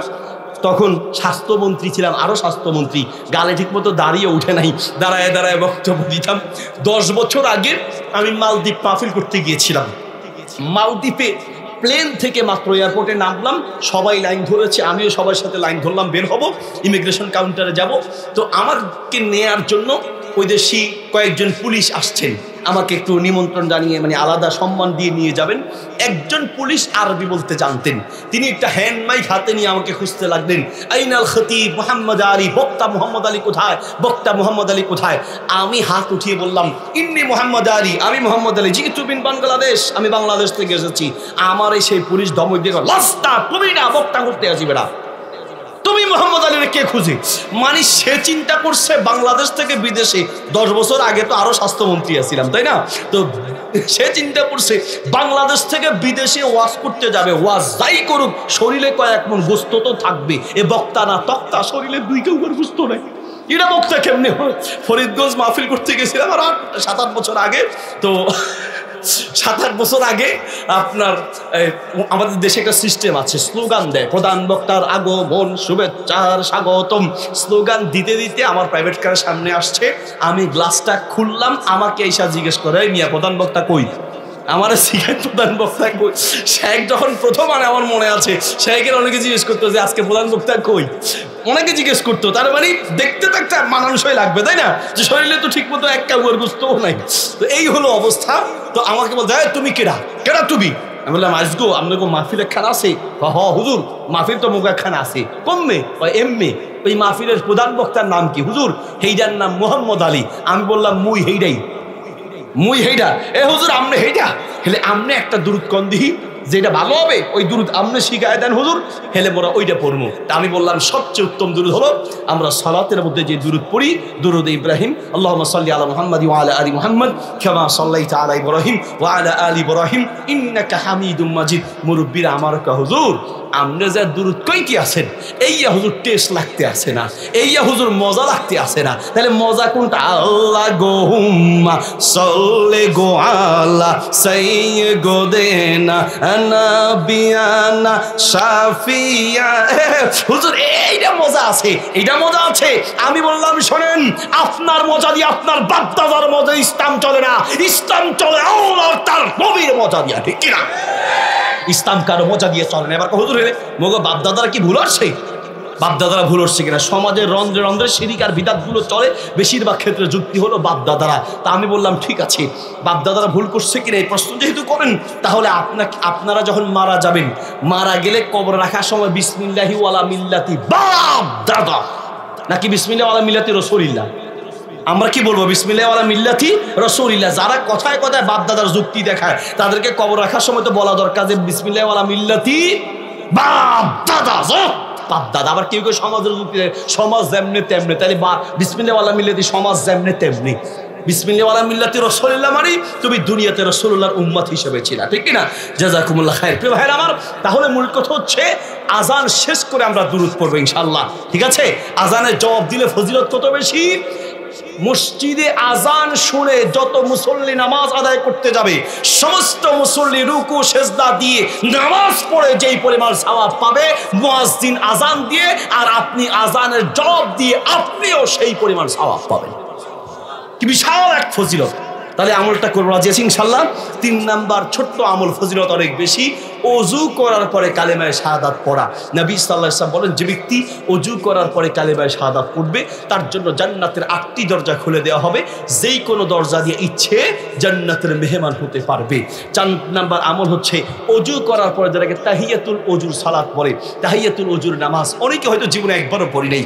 ওযু করার পরে 2 রাকাত নফল সালাত। নবী সাল্লাল্লাহু আলাইহি ওয়াসাল্লাম মেরাজে গিয়ে মেরাজ থেকে এসে বিলালকে ডাক দিয়ে বললেন, বিলাল ইন্নী সামিতু দাফান আলাইকা ফিল জান্নাহ, ও বিলাল তুমি কি আমল করো বলো তো দেখি, তুমি দুনিয়ায় আর তোমার পায়ের আওয়াজ শোনা যায় জান্নাতে, বিলাল দুনিয়ায় থাকতেই জান্নাতের মেহমান হয়ে গেলে, বিলাল বলো তো এমন কোন আমল করো। ইয়া রাসূলুল্লাহ, একটা আমল করি, ওযু করার পরে নিয়মিত 2 রাকাত সালাত আদায় করি। আল্লাহু আকবার। তাহলে ওযু করার পরে 2 রাকাত নফল নামাজ আদায় করা। জি আছে ইনশাআল্লাহ। আর অনেকগুলো আমল আছে ভাই, আমরা খুঁজে খুঁজে সে আমলগুলো করার চেষ্টা করব, কোনো আমলকে ছোট মনে করব না। ইমাম আবু দাউদ রাহিমাহুল্লাহ ছোট্ট একটা নদীর এই পাশে দাঁড়িয়ে আছেন, নদীর ওই পাশে একটা লোক হাসি দিয়েছে। হাসি দিলে কি বলতে হয়? আলহামদুলিল্লাহ। তার জবাবে কি বলতে হয়? ইয়ারহামুকাল্লাহ। দেখেন নদীর ওই পাশে লোকটা আলহামদুলিল্লাহ বলেই দৌড় দিয়ে তার একটা কাজ এসে সামনে চলে গেছে। এখন ইমাম আবু দাউদ রাহিমাহুল্লাহ ইয়ারহামুকাল্লাহ বলতে পারেন নাই, সুযোগ পান নাই। ইনি একটা নৌকা ভাড়া করেছেন, নৌকা ভাড়া করে। তাহলে কোন আমলকে আমরা ছোট মনে করব না। কখন কাকে আল্লাহ কোন আমলে নাজাত দেয় বলা যায় না রে ভাই। সুবহানাল্লাহ। আমি আত-তারগীব ওয়াত-তারহীব কিতাবের একটা হাদিস পড়ে ওয়াল্লাহি আমি বড় অবাক হয়ে গেলাম। হাদিসটা কি? নবী সাল্লাল্লাহু আলাইহি ওয়াসাল্লাম বলেন, উযিবাত ইমরাআতুন ফি হিররাতিন গুফিরা লিমরাআতিন মুমিসাতিন। এরকম অনেকগুলো আমল আছে। তারপরে দাখালা রাজুলুন জান্নাতা ফি গুসতি শাজারাতিন। অর্থ কি? একজন ব্যক্তি জান্নাতে গিয়েছে শুধুমাত্র একটা গাছের ডালের কারণে। আরে বাবা, একটা গাছের ডালের কারণে মানুষ জান্নাতে যায়। তার মানে রাস্তায় গাছ পড়ে আটকে গেছে, গাছটা পরিষ্কার করে নিজে বাড়ি থেকে কুড়াল নিয়ে এসে টুকরো টুকরো করে গাছ কেটে রাস্তাটা পরিষ্কার করে দিয়েছে। একটা রাস্তা পরিষ্কার করে দেওয়ার কারণে এই লোকটার এই আমলের কারণে আল্লাহ তাকে জান্নাতের মেহমান বানিয়ে দিয়েছে, শুধু গাছ পরিষ্কার করার কারণে। আমাদের মেম্বার সাহেব প্রশ্ন করেছিলেন যে কেউ যদি রাস্তার জায়গা থাকা সত্ত্বেও রাস্তার জায়গা না দেয় তাহলে তাদের কি হবে? খুব সহজে বোঝা যায়। শুধু রাস্তা দিলে ফজিলত এবার কত বেশি বুঝেন। উনি শুধু রাস্তা দেয় না, উনি শুধু কি করে দিয়েছে? রাস্তা আগের ছিল, রাস্তা ব্লক হয়ে গেছে, রাস্তাটা পরিষ্কার করে দিয়েছে, হাঁটা চলার ব্যবস্থা করে দিয়েছে। আরেকজনের দেওয়া রাস্তা পরিষ্কার করে দিলে যদি জান্নাতের মেহমান হওয়া যায়, এত ফজিলত পাওয়া যায়। আর আপনি যদি আরেকজনের হাঁটা চলার জন্য জায়গায় নিজে দিয়ে রাস্তার ব্যবস্থা করেন, আপনি তার চাইতে বেশি ফজিলত পাবেন, ঠিক না? এই হাদিস থেকে আরো একটা কথা হয়, এই যে কিছু একটা হলে হরতাল দেয়, তাই না? হরতাল দেয় না? হরতাল মানে কি? রাস্তা বন্ধ, আরেকজনের গাড়ি, কিচ্ছু একটা হলেই আমাদের দেশে পিচ্চি পোলা পাইন এই যে আন্দোলন করা শিখছে। একদিকে ভালো, অন্যায়ের প্রতিবাদ করছে, কিন্তু আরেকদিকে এটা মহা একটা সমস্যার দিকে যাচ্ছে। কিছু একটা হলেই রাস্তায় না, কিছু একটা হলে লাঠি জোড়া নিয়ে গাড়ি ভাঙে, কিছু একটা হলেই আন্দোলন শুরু হয়ে যায়। আরে বাবা, এটা কি? তুমি যে একটা আন্দোলন পিচ্ছি পিচ্ছি পোলাবেন, তুমি যে আন্দোলন করতে যাচ্ছ, তুমি আরেকজনের গাড়ি ভাঙছো, আরেকজনের গ্লাস ভাঙছো, আরেকজনের মাথায় বাড়ি দিচ্ছ, তার কি দোষ বলো? তোমার যদি কিছু আদায় করতে হয় তাহলে যে অন্যায় করেছে তার উপরে করো। অন্যায় করেছে একজন, শাস্তি দিচ্ছ তুমি আরেকজনকে। রাস্তা ব্লক করে এই হরতালের পদ্ধতি ইসলাম কখনো সমর্থন করে না। সেটা যে দলেই দিবে দিক, ইসলামপন্থীরাও দেয়, সেটা ভিন্ন কথা, কিন্তু ইসলাম বলছে যেভাবে রাস্তা ব্লক করে, আপনি বিশ্বাস করেন কত মানুষ পেটের দায়ে সে রাস্তায় নামতে বাধ্য হয়। কত মহিলারা মানে প্রেগনেন্ট গর্ভবতী মহিলারা গাড়ি পাচ্ছে না, রাস্তায় সন্তান ভবিষ্ঠ হচ্ছে, হয় না এরকম? হঠাৎ কোনো কারণ নাই, কি হয়েছে? ধর্মঘট। রাস্তায় গাড়ির পরে গাড়ি, গাড়ির পরে গাড়ি, কত রুগী আছে, কত অসুস্থ মা আছে, কত বিপদ আছে। ইসলাম এইভাবে এগুলোকে সমর্থন করে? কখনোই করে না। কে কাকে বলবে কাকে, কে কাকে বুঝাবে? বুঝানোর মতো মানুষ হতো নাই, প্রিয় ভাইয়ের আমার। তাহলে বলতে চাচ্ছিলাম যে আপনি শুধুমাত্র একটা গাছ পরিষ্কার করে দেওয়ার কারণে সেই লোকটা জান্নাতের মেহমান। কোন আমল দিয়ে আল্লাহ কাকে নাজাত দেয় বলা যায়? এক মহিলা গুফিরা ইমরাতুন মুমিসাতিন, এক দেহ ব্যবসায়ী মহিলা পতিতা, সে জান্নাতে গিয়েছে শুধুমাত্র একটা কুকুরকে পানি পান করানোর কারণে। শুনেছেন না? কুকুরে শুধু পানি পান করানোর কারণে। এক মুহাদ্দিসকে স্বপ্নে দেখেছে। এটা হচ্ছে ইতিহাস, এটা হাদিস না। আল খবরু ইয়াহতামিলু সিদকা ওয়াল কিযবা। আমরা মাঝে মাঝে কিছু ইতিহাস বলি, তখন এই উসুলটা বলে দেওয়া উচিত বা আপনাদের মনে রাখা উচিত। কোরআন আর হাদিস, কোরআনের আয়াত এবং সহিহ হাদিস যেমন বিশুদ্ধ এবং 100% সত্য, আমরা যে অন্যান্য ইতিহাস বা গল্পগুলো বলি এগুলো 100% সত্য এভাবে বিশ্বাস করা যাবে না। সত্য হতে পারে, মিথ্যাও হতে পারে। ইতিহাসের উসুলই হলো এটা। তো ইতিহাসগুলো আমরা কেন বলি? জাস্ট আপনাদের দৃষ্টান্তের জন্য। তো একজন মুহাদ্দিস, তিনি সবসময় কিতাব লিখতেন। তিনি মারা যাওয়ার পরে তার এক ছাত্র তাকে স্বপ্নে দেখেছেন। স্বপ্নে দেখলেন অনেক ভালো। স্বপ্নে সত্য, আল্লাহর পক্ষ থেকে স্বপ্ন আসে। আর রুইয়াতু মিনাল্লাহ, কোনো কোনো স্বপ্ন আছে আল্লাহর পক্ষ থেকে আসে। বিশেষ করে আসদাকু রুইয়া বিল আসহার, শেষ রাতের স্বপ্ন, এগুলো আল্লাহর পক্ষ থেকে আল্লাহ তাআলা অনেক কিছু দেখায়। হ্যাঁ, তো স্বপ্নে দেখেছেন কি, যে তার ওস্তাদ খুব ভালো অবস্থানে আছে। তাকে জিজ্ঞেস করছে, ওস্তাদ আপনার কোন আমলের কারণে আপনি সবচেয়ে বেশি নাজাত পেয়েছেন? তখন সেই ওস্তাদ বলল, আমার জীবনে অনেক বড় বড় আমল ছিল, আমি ভেবেছিলাম যে সেগুলো দিয়ে আমি নাজাত পাবো, কিন্তু আমার জীবনে আমি ছোট্ট একটা আমল দিয়ে নাজাত পেয়েছি, যেটা আমি কল্পনাও করি নাই। সবচেয়ে বেশি আমি সম্মানিত হয়েছি। কোন আমল? ওই যে আমি একদিন কিতাব লিখতেছিলাম, মুহাদ্দিস ছিল, কিতাব লিখতো। তা আমি লিখতে গিয়ে কলমটা এইভাবে ধরে, আগে তো দোয়াত কলম দিয়ে লিখতো। দোয়াত কলম চিনেন? বাচ্চারা হয়তো চিনবে না। মানে কলমের কালিতে এইভাবে কলম চুবিয়ে এই উঠিয়ে আবার লিখতো, তার মানে কালি বারবার নেওয়া লাগতো। তো এইভাবে আমি যখন কালি উঠিয়ে এটা ধরে লিখতে যাব, একটা মাছি তৃষ্ণায়, পানির তৃষ্ণায় সে তৃষ্ণার্ত হয়ে এসে এই কালির উপরে বসে কালি খাচ্ছে। আমি দেখলাম যে সে, তার খুব তৃষ্ণা লেগেছে। আমি কলমটা ধরে রেখেছি, যতক্ষণ সে খেয়েছে ততক্ষণ আমি ধরে রেখেছি। মনে মনে চিন্তা করেছি যে আল্লাহ তাআলা সওয়াব দিবেন, কারণ ওর আমি তৃষ্ণা নিবারণ করছি, এটা একটা আমল। এটা মনে করে আমি ধরে রেখেছি। আমার জীবনের সবচেয়ে বেশি আমি সম্মানিত হয়েছি এই আমলটার কারণে। আল্লাহু আকবার বলেন। হতেও পারে তাহলে এইরকম কোন আমলে আল্লাহ কাকে নাজাত দেয় বলা যায় না। এই জন্য খুঁজে খুঁজে যেই আমলই পাই বেশি বেশি করে করার চেষ্টা করবো। রাজি আছি ইনশাল্লাহ? আরও অনেক এরকম আমল আছে যেগুলো আমাদের জানা নাই। তাহাজ্জুদের সালাত, ইশরাকের সালাত, সালাতুল আওয়াবিন বা সালাতুদ দুহা, চাশতের সালাত, এই জাতীয় আরও অনেক নফল ইবাদত আছে। শুকরিয়ার জন্য সেজদা দেওয়া, শুকরিয়ার নামাজ পড়া, বিপদের আশঙ্কা করলে 2 রাকাত নামাজে দাঁড়িয়ে যাওয়া, কোনো টেনশন এসেছে 2 রাকাত নামাজে দাঁড়িয়ে যাবেন। ফরজ সালাতের পরে আয়াতুল কুরসি পড়লে জান্নাতের গ্যারান্টি রয়েছে, মরলেই পরে জান্নাত। নিয়মিত ফরজ সালাতের পরে আয়াতুল কুরসি পড়বেন। ফরজ সালাতের পরে রাতে ঘুমানোর আগে 33 বার সুবহানাল্লাহ, 33 বার আলহামদুলিল্লাহ, 34 বার আল্লাহু আকবার, আরেক রাতে 33 বারের কথা আছে। এই আমলটির মাধ্যমে সুবহানাল্লাহ, দান, সদকা, হজ, উমরা এক রাত অনুযায়ী অনেক সওয়াব পাওয়া যায়। তাহলে এই আমলগুলো খুঁজে খুঁজে করবো। রাজি আছি ইনশাআল্লাহ? ওয়া আমিরুস সালিহাত, যদি বেশি করে আমল করতে পারি। ওয়া তাওয়াসাউ বিল হক, একে অপরকে সত্যের উপদেশ দিব। ওয়া তাওয়াসাউ বিস সবর, ভালো পথে চললে বিপদ বেশি আসবে, ঠিক না? আমার এক ওস্তাদ বলতেন, ওই এলাকায় শত্রু বাড়াতে হলে কিচ্ছু করা লাগবে না, ভালো কাজ শুরু করো, শত্রু আগাছার মতো জন্মাবে, ঠিক কিনা? এই যে তরুণ যুবকরা মাহফিল আয়োজন করেছে, যারা মাহফিল আয়োজন করেছে, এরা কি আছে এখানে যুবকরা? একটু হাত দেখান তো, দেখি দেখি, দাঁড়ান তো একটু। মাশাআল্লাহ, এই যে এরা, আমি শুনেছি এরা এক সময় ভিন্ন লাইনে ছিল, স্বাভাবিক তরুণ যুবক মানুষ, আল্লাহ এদেরকে কবুল করে। একটু দাঁড়াতো বাবা, একটু দাঁড়াতো সবাই, দাঁড়াতো দেখি। মাশাআল্লাহ, আমি একটু অন্তর থেকে আপনাদের কাছে দোয়া চাই। আচ্ছা, এই ছেলেগুলো চাইলে এখানে নাচের আয়োজন করতে পারতো না? গানের আয়োজন করতে পারতো না? পারতো কিনা বলেন? নাচ গান আরো খারাপ অনেক কিছু এই যুবকরা চাইলে দেশ পাল্টাতে পারে, এরা সমাজ পাল্টে দিতে পারে, এদের সেই রক্তের স্রোত আছে। আমরা উচিত এদেরকে উৎসাহ দেওয়া, ঠিক কিনা? না উল্টা বাঁশ দেওয়া, ওরে ওই শ্রেণী বক্তা, এটা কি বক্তা আন্দা, এই যে স্টেজ হইল নি, এই মাইক হলো নি, বক্তা এটা রাখছো কেন, অমুক হইলো কেন, তমুক হইলো কেন, মানে দোষের কোনো শেষ নাই। বাশির ওয়ালা তুনাফিরু, নবী সাল্লাল্লাহু আলাইহি ওয়াসাল্লাম বলেন, সুসংবাদ দাও, উৎসাহ দাও, নিরুৎসাহিত করো না। আমরা নিরুৎসাহিত করতে জানি, উৎসাহিত করতে পারি না, ঠিক না? আমরা যদি এদেরকে উৎসাহ দিতে পারি, এই যুবকরা চাইলে পুরো সমাজকে পাল্টে দেবে ইনশাআল্লাহ, ঠিক কিনা? আমরা এদের কাছে চাই, ভাই তোমরা আলহামদুলিল্লাহ যে ভালো একটা আয়োজন করেছো, সভাপতি সাহেব সহ আমরা আপনাদের কাছে জানতে চাই, শুনতে চাই, আমরা একটু আত্মতৃপ্তি নিতে চাই। এই মাহফিল যত বছর আল্লাহ হায়াত দেয় আপনাদেরকে, এই মাহফিল চালিয়ে যাবেন। রাজি আছেন ইনশাআল্লাহ? কোরআন হাদিস থেকে আলোচনা করে এমন আলেমদেরকে আনবেন। আরেকটা বড় কথা হলো, মাহফিল সারা জীবন করলাম কিন্তু নামাজ পড়লাম না, তাহলে কি আসলে মাহফিল হক আদায় হবে? তাহলে 5 ওয়াক্ত নামাজ পড়তে হবে। রাজি আছেন ইনশাআল্লাহ? রাজি আছি ইনশাল্লাহ? আল্লাহ তাআলা সবাইকে 5 ওয়াক্ত নামাজি বানায় দিকে আমিন বলেন। হালাল রুজি রোজগার করতে হবে। এই যুগের সবচেয়ে বড় চ্যালেঞ্জ হচ্ছে নিজেকে মাদক মুক্ত রাখা, নিজেকে জুয়া মুক্ত রাখা। মাদকের সাথে যদি একটা ছেলে জড়িত হয় পুরো পরিবার শেষ হয়ে যাবে, পুরো সমাজ শেষ হয়ে যাবে। মাদক আর জুয়ার বিরুদ্ধে আমাদের সংগ্রাম চলবে। রাজি আছে ইনশাল্লাহ? বিয়ে শাদী করার সময় যৌতুক থেকে মুক্ত রাখবো। সমাজকে পাল্টানোর জন্য আমরা শুধুমাত্র মাহফিল নয়, মাসিক সাপ্তাহিক যে দার্স আছে সম্ভব হলে সে দার্সের ব্যবস্থা করব।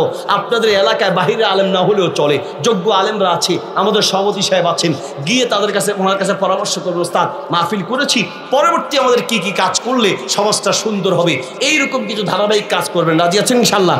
আমার সাথে ফোনে যোগাযোগ করলে আমিও পরামর্শ দিব। আর শেখরা কাছাকাছি আছেন, সমাজ পরিবর্তন এটা হলো সবচেয়ে বেশি জরুরি। আমি এলাকায় মাহফিলের কথা শুনলে আমি আসতে চাই না, অনেকগুলো কারণ। একটা বড় কারণ হচ্ছে এখানে যোগ্য আলেমরা আছে, যোগ্য আলেমরা আছে।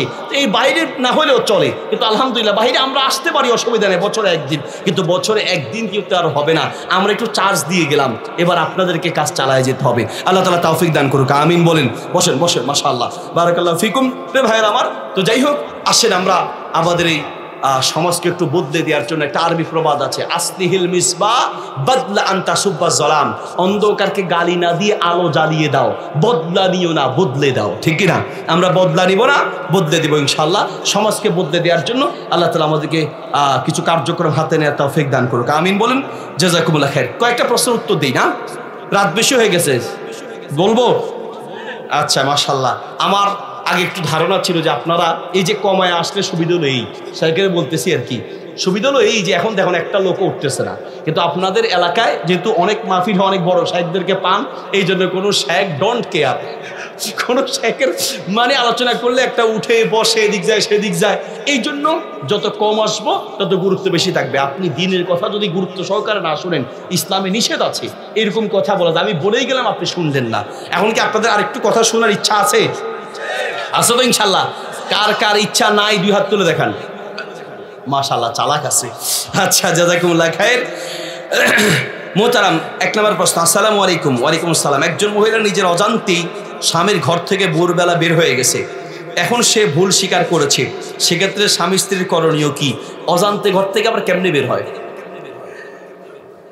অজান্তে ঘর থেকে বের হওয়ার পদ্ধতি তো আমার জানা নাই, নিশ্চয়ই চেনে শুনেই বের হয়েছে, হয়তো নফসের ধোকায় বা শয়তানের ধোকায় বা যে কোনো কারণে বের হয়েছে। যদি ব্রেন ঘুরে যায়, মানে মানসিক রোগী হয়ে যায়, তাহলে যদি তিনি ঘর থেকে বের হয়ে যায়, তাহলে তো তার ব্যাপার রুফিয়াল কলাম আন সালাস আনিন নাইমি হাত্তা ইয়াস্তাইখিজ ওয়ানিস সাবি হাত্তা ইয়াহতালিমা ওয়ানিল মাজনুনি হাত্তা ইয়াতুহা ওয়া ফি রিওয়ায়াতিন হাত্তা ইয়াকিলা। কোনো পাগল আর পাগলে মানসিক অসুস্থতার কারণে যা অন্যায় করবে আল্লাহ সব এমনিতে মাফ করে দিয়েছে, ঠিক না? কাজেই কেউ যদি মানসিক রোগের কারণে, অনেক সময় এরকম হয় যে ব্ল্যাক ম্যাজিকের কারণে ঘর থেকে বের হয়ে যায়, জাদু টোনার কারণে বের হয়ে যায়, ভাই ঘর শেষ হয়ে যাচ্ছে, এক এক করে ধ্বংস হয়ে যাচ্ছে। ব্ল্যাক ম্যাজিক এমনভাবে বের হয়েছে, কিছুদিন আগে শেখ আহমদুল্লাহ সাহেবকে একজনে দেখিয়েছে, উনি আবার আমার কাছে পাঠালেন। সেটা হলো কি, ব্ল্যাক ম্যাজিক কত মারাত্মক দেখেন। কেক খাওয়াই দিছে, কেক শত্রুতা করে কেক খাওয়াইছে। এই কেকটা পেটে যাওয়ার পরে কেকটা কাঁচি হয়ে গেছে। এখন এক্সরে করার পরে পেটে দেখতেছে কাঁচি। আরে বাবা, সে কাঁচি কেমনে খেলো? আচ্ছা, কোনো মানুষ কি কাঁচি খেতে পারবে? তার মানে খাওয়াইছে একটা, পেটে যাওয়ার পরে কি হয়ে গেছে? কাঁচি। মানে এইভাবে একের পর এক ব্ল্যাক ম্যাজিকের মাধ্যমে সংসার শেষ করে দিচ্ছে। স্বামী স্ত্রী আলাদা হয়ে যাচ্ছে, মা বাবা আলাদা হয়ে যাচ্ছে, ছেলে বাবার মাঝে যুদ্ধ, ঘরে ঘরে যুদ্ধ। এই জন্য ব্ল্যাক ম্যাজিক থেকে বাঁচার জন্য শিরিক থেকে মুক্ত, কুফরি থেকে মুক্ত থাকতে হবে, বিদআত থেকে মুক্ত থেকে নামাজ, সালাত এবং সকাল সন্ধ্যার আমলগুলো ঠিকমতো করতে হবে।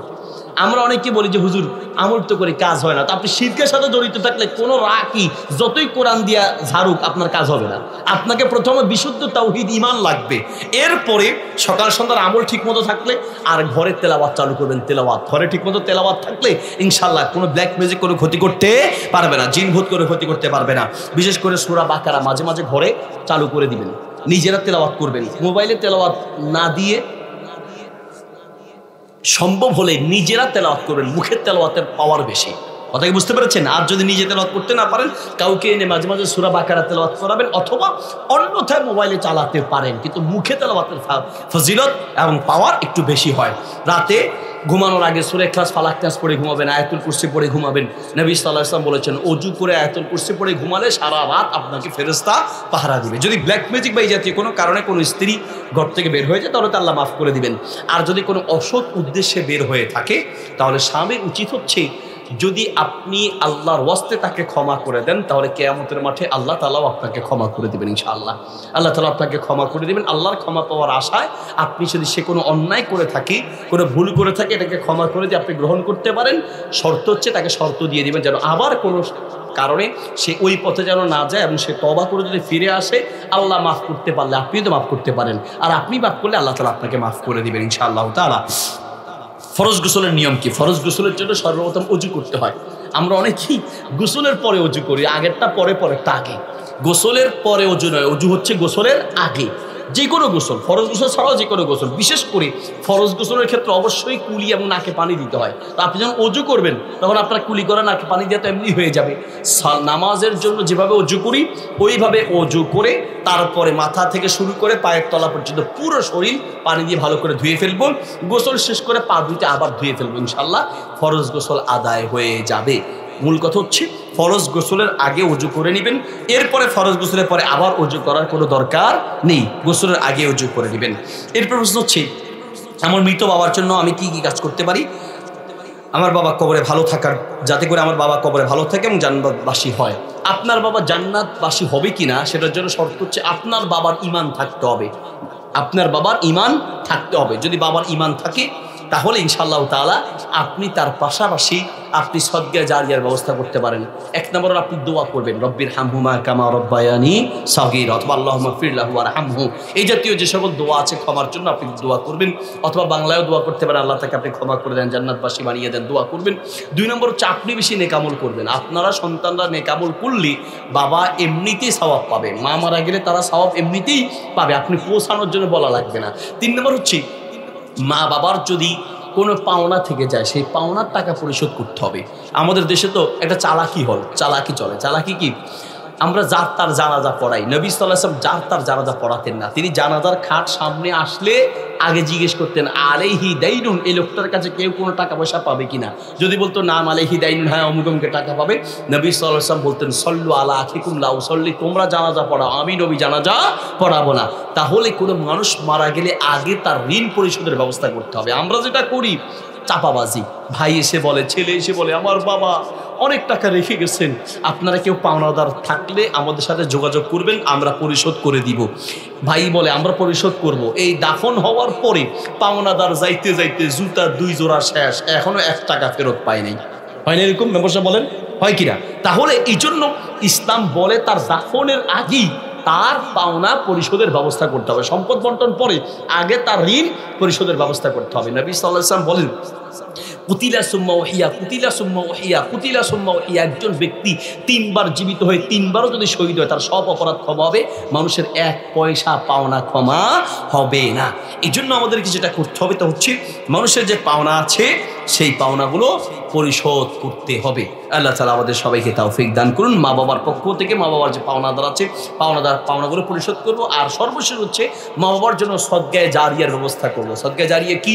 কিছু কোরআন কিনে দিয়ে দিতে পারেন কোনো মাদ্রাসায় যদি প্রয়োজন হয়। আবার কোরআন কিনে দিয়েছেন, ফালায়া রাখছে, বছরের পর বছর পড়ে না, দরকার আছে কিনা খোঁজ দিয়ে কোরআন কিনে দিবেন। অথবা ইসলামী কোনো কিতাব কিনে দিতে পারেন, কোনো ইসলামিক কিতাব ছাপিয়ে দিতে পারেন, কোথাও টিউবওয়েল বসিয়ে দিতে পারেন, অজুখানা করে দিতে পারেন, মসজিদ মাদ্রাসা করে দিতে পারেন। এইরকম যে সকল সওয়াবগুলো চলমান পেতেই থাকবে, এইরকম কোনো সওয়াবের ব্যবস্থা করে দিবেন, যেটাকে সদকায়ে জারিয়া বলে। এরপর প্রশ্ন হচ্ছে, হুজুর প্রবাসী ভাইয়েরা স্ত্রীর সাথে ভিডিও কলে কথা বলতে পারবে কিনা? স্ত্রীর সাথে ভিডিও কলে কথা বলতে পারবে কিনা? এর উত্তর হচ্ছে পারবে। শর্ত হচ্ছে যেন এই ভিডিও কলের ভিডিওগুলো বা আপনার স্ত্রীর কোনো শরীরের কোনো ভিডিও বা ছবি যেন অনলাইনে ভাইরাল না হয়, বা এটা কোনো রকমের হ্যাক না হয়, সেদিকে আপনাকে সতর্ক থাকতে হবে।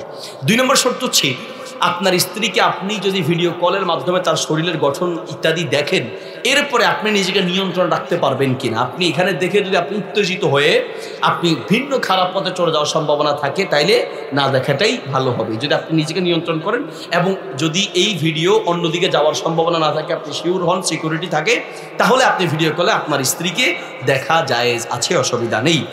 এরপর প্রশ্ন হচ্ছে, মারা গেলে 4 দিনের খরচ করা যাবে কিনা। এগুলো তো আমাদের জানার কথা, আপনাদের এলাকাতে এগুলো থাকার কথা নয়।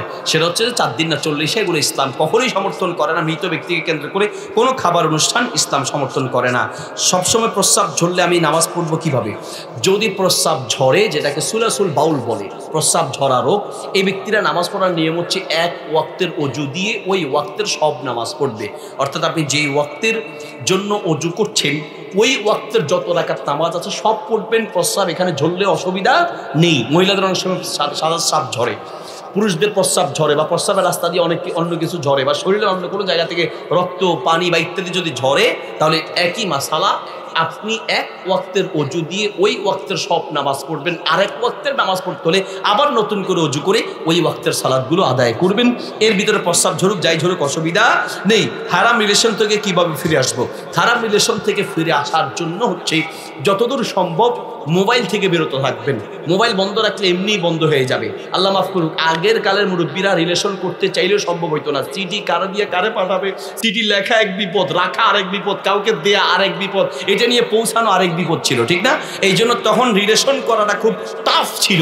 কতজনে রিলেশন করতে গিয়ে মারি খায় দুনিয়া থেকে শেষ হয়ে গেছে, ধরা খেয়ে যেত বেশি। আর এখন এমন এক যুগ আসছে মোবাইল, হ্যাঁ, এই যে চিপায় চাপায় বাথরুমে এমনি এমনি বিভিন্ন জায়গায় রেখে মোবাইলের মাধ্যমে হোয়াটসঅ্যাপ, ইমো, মেসেঞ্জার ইত্যাদির মাধ্যমে এই রিলেশনটা সহজ হয়ে গেছে। আল্লাহ মাফ করুন। এই জন্য মোবাইল থেকে বিরত থাকতে পারলে তরুণ যুবকদের জন্য ঈমান হেফাজত করা সবচেয়ে বেশি সহজ হয়। এছাড়াও চোখের হেফাজত আরও অনেকগুলো আছে।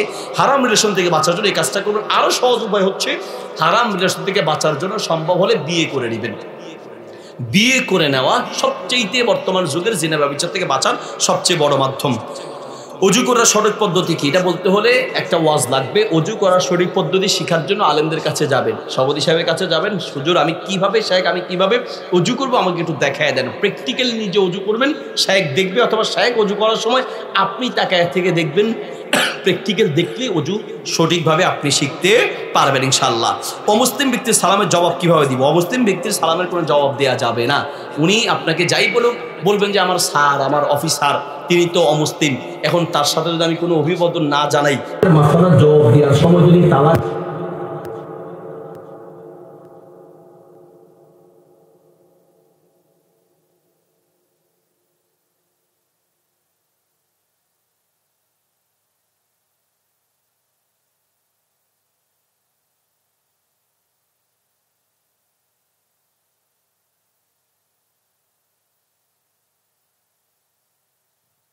যেমনি আমরা বলি যে তালাক হয়ে গেছে, না আমি তো সজ্ঞানে দেই নাই। ওই যে কয় যে আমি ভুলে দিছি, বাটা ভুলে কেমনে দিলি?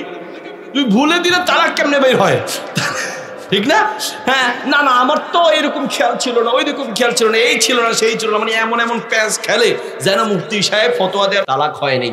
ভাই আমার, তালাক বলার আগে একবার নয়, দুইবার নয়, শতবার দেখতে হবে। আর এটা এক কথায় মাসালা জবাব দেওয়া যাবে না। পুরো ডিটেলস ইতিহাস শেখ শুনবে, শুনে আপনাকে প্রয়োজন সাপেক্ষে সাক্ষী রাখবে, প্রয়োজন সাপেক্ষে আপনার স্ত্রীকে লাগবে, এরপরে তালাকের মাসালার জবাব দিতে হবে। কিন্তু ভাই আমরা অনেক সময় চোখের পানি ছেড়ে দিই। ছেলে বড় হয়ে গেছে, মেয়ে বড় হয়ে গেছে, নাতিপুতি হয়ে গেছে, রাগ করে হুজুর দিয়ে দিছি তালাক, এরকম হয়ে যায়। ঠাকুরগাঁ থেকে ফোন দিছে, হুজুর তালাকের মাসালা। তো বললাম যে এলাকার আলেমের কাছে যান, যার কাছে যাই হুজুর, সেই হুজুর নিজেই বিপদে পড়ে। কেন? হুজুর তালাকটা সাইজ মতো হয় নেই। তালাক সাইজ মতো হয় নাই, তাহলে তালাকের কি সাইজ আছে নাকি? কয় হুজুর রাগ উঠছিল তো একটু ব্যতিক্রম বইলে ফেলছি। কেমনে বলছেন? কয় তালাক দেওয়ার সময় তারেও তালাক দিছি, বলছি তোরে তালাক, তোর মারে তালাক, তোর আব্বারে, তোর 14 গোষ্ঠীরে, তোরে 100, 200, 300 কয়শো দিছে? 300। আমি বললাম আপনার ঘুরে অনেকে তালাক 300 শেষ না, আরো আসিল। 300 বলছেন, এখন কিতাবে আছে 3 তালাকের মাসালা। এই হুজুর 300 তালাকের মাসালার জবাব পাবে কোথায়? বুঝেন নাই? কিতাবে আছে কি 3 তালাকের মাসালা। এখন 300, 3-এর জায়গায় যদি 300 হয় তো হুজুর তো নিজে বিপদে পড়বে। হুজুর কোথেকে উত্তর দেবে? হুজুর নিজে বিপদে আছে, মানে রাগ উঠলে আমাদের মাথা ঠিক থাকে না। রংপুর থেকে এক মহিলা ফোন দিয়েছে, হুজুর একটা গুরুত্বপূর্ণ মাসালা নিয়ে মহাবিপদে আছে। কি হুজুর? আমি আমার স্বামীরে আব্বা ডাকছি। আব্বা? আরে দুনিয়ায় এত মানুষ থাকতে আপনি স্বামীর আব্বা ডাকতে গেছেন কেন? হুজুর বিপদে পড়ে রাখছি। কি বিপদ? আমার স্বামীর রাগ বেশি। তো আমার বাম হাত দিয়ে ধরছে, ডান হাত দিয়ে লাঠি নিয়ে পিঠে আর কি আব্বা কো। শেষ পর্যন্ত আমি পিঠা থেকে বাঁচার জন্য আব্বা কইয়া বাঁচছি। এখন হুজুর মাসালা কি হবে বলেন? আমরা জামাই স্বামীরা এমন মেজাজ গরম, আল্লাহ। ঘরে ঢুকলে স্বামী, ঘরে ঢুকলে স্ত্রী আর ছেলেরা সবসময় আতঙ্ক থাকে। আল্লাহুম্মা ইন্নী আউযু বিকা মিন হাযা জালিম, আল্লাহ এই জালেম থেকে আমারে বাঁচাও। মানে সারাক্ষণ একটা আতঙ্কের মধ্যে থাকি। সৌদি এক শায়েখের কাছে এক যুবক গিয়ে বলছে, কষ্ট হচ্ছে মনে হয়, শেষ করবো। সৌদি এক শায়েখের কাছে এক যুবক গিয়ে বলছে, ইন্নী তাজাওয়াজতু শাইখানা, শেখ আমি নতুন বিয়ে করেছি, আওসিনি আমাকে একটু উপদেশ দেন। তো আমাকে একটু উপদেশ দেন। তখন ওই শায়েখ এই যুবককে বলছে, শোনো, তোমার ঘরে যে স্ত্রী আছে এই মেয়েটা কিন্তু তার মা, তার বাবা, তার ভাই বোন, তার আত্মীয় স্বজন সব ছেড়ে তোমার কাছে এসেছে, সব ছেড়ে তোমার কাছে এসেছে। তুমি যদি এই মেয়েকে দিয়ে সুখ পেতে চাও তাহলে তার মা বাবা ভাই বোন যে পরিমাণ আদর ভালোবাসা তাকে দিয়েছে সেই পরিমাণ ভালোবাসা তোমাকে দিতে হবে। তা সেই পরিমাণ ভালোবাসা যদি তুমি তোমার বউকে দিতে পারো, তুমি তো তোমার মা বাবা ছাড়ো নাই, এই মেয়েটা কিন্তু তার মা বাবা ছেড়ে এসেছে, ঠিক না? আমরা মাহফিলগুলোতে খালি শ্বশুরের খেদমত, শাশুড়ির খেদমত, শ্বশুর শাশুড়ির খেদমতের ওয়াজ আর ওয়াজ, কিন্তু ছেলের বউয়ের উপরে যে জুলুম হচ্ছে সেটা নিয়ে আমরা বলি না। একদিকে ওয়াজ করলে হবে না, ওয়াজ দুই দিকে করতে হবে। অনেক শ্বশুর শাশুড়ি আছে, বেয়াদবি মাফ করবেন, নিজের মেয়েটার দিনের 9টা 10টা বাজে ঘুম থেকে উঠে ফজরের নামাজ পড়ে না, নিজের মেয়েরে ফজরের নামাজের কথাও বলে না, ছেলের বউরে ওয়াজ করে। সাহেব বলছে তাহাজ্জুদ করলে অনেক সওয়াব, বৌমা তাহাজ্জুদের সময় উঠবা, তাহাজ্জুদ পড়বা, আর এরপরে আমার জন্য নাস্তা বানাবা। আসল উদ্দেশ্য তাহাজ্জুদ না নাস্তা? কথা বলেন। যদি তাহাজ্জুদের ফজিলত তুমি বুঝো তো ফজরের নামাজের ফরজিয়াত বুঝো না। নিজের মেয়েটা ফজরের নামাজ না পড়ে ঘুমায়, মেয়ের ফজরের কথাও বলে না, আর বৌমাকে তাহাজ্জুদের সময় উঠায়, কিয়ামতের মাঠে তোমাকে জালিমের কাঠগড়ায় দাঁড়াতে হবে। এই জন্য দুই দিকে বলতে হবে। হ্যাঁ, মহিলারা কি ওয়াজ শুনতেছে? আমার গাড়ি যদি আটকায় ছুড়াই দিবেন, ঠিক আছে? আমি আর এক কথা বলি, আমাদের দেশে বেয়াদবি মাফ করবেন, মহিলারা পিটানি খায় খালি এই 2 ঠোঁটের কারণে, ঠিক না? মানে আপনি বাসায় গোস্ত আনছেন, পেঁয়াজ দেয়, রসুন নেই, মশলা নাই, সুন্দর করে বললেই তো হয় গোস্ত আনছো, মশলার পেঁয়াজ রসুন নিয়ে আসো না। এই বেটি আপনার ফুলবাড়িয়া, তারপরে আপনার হচ্ছে ময়মনসিংহ, কিশোরগঞ্জ 14 মাইল ঘুরাইয়া বলবে গোস্ত আনছো, পেঁয়াজ রসুন কি আমার আব্বা আনবে, মশলা কি আমার দুলাভাই আনবে? জামাইকে বুঝছি মায়ের উপরে ওষুধ নাই, তুই সোজা বললি না কা, ঠিক কিনা? মহিলারা বেশিরভাগ ক্ষেত্রে আমাদের মহিলাদের আল্লাহ এরপরে আর মাহফিল করতে নাও দিতে পারে, বলবো নাকি?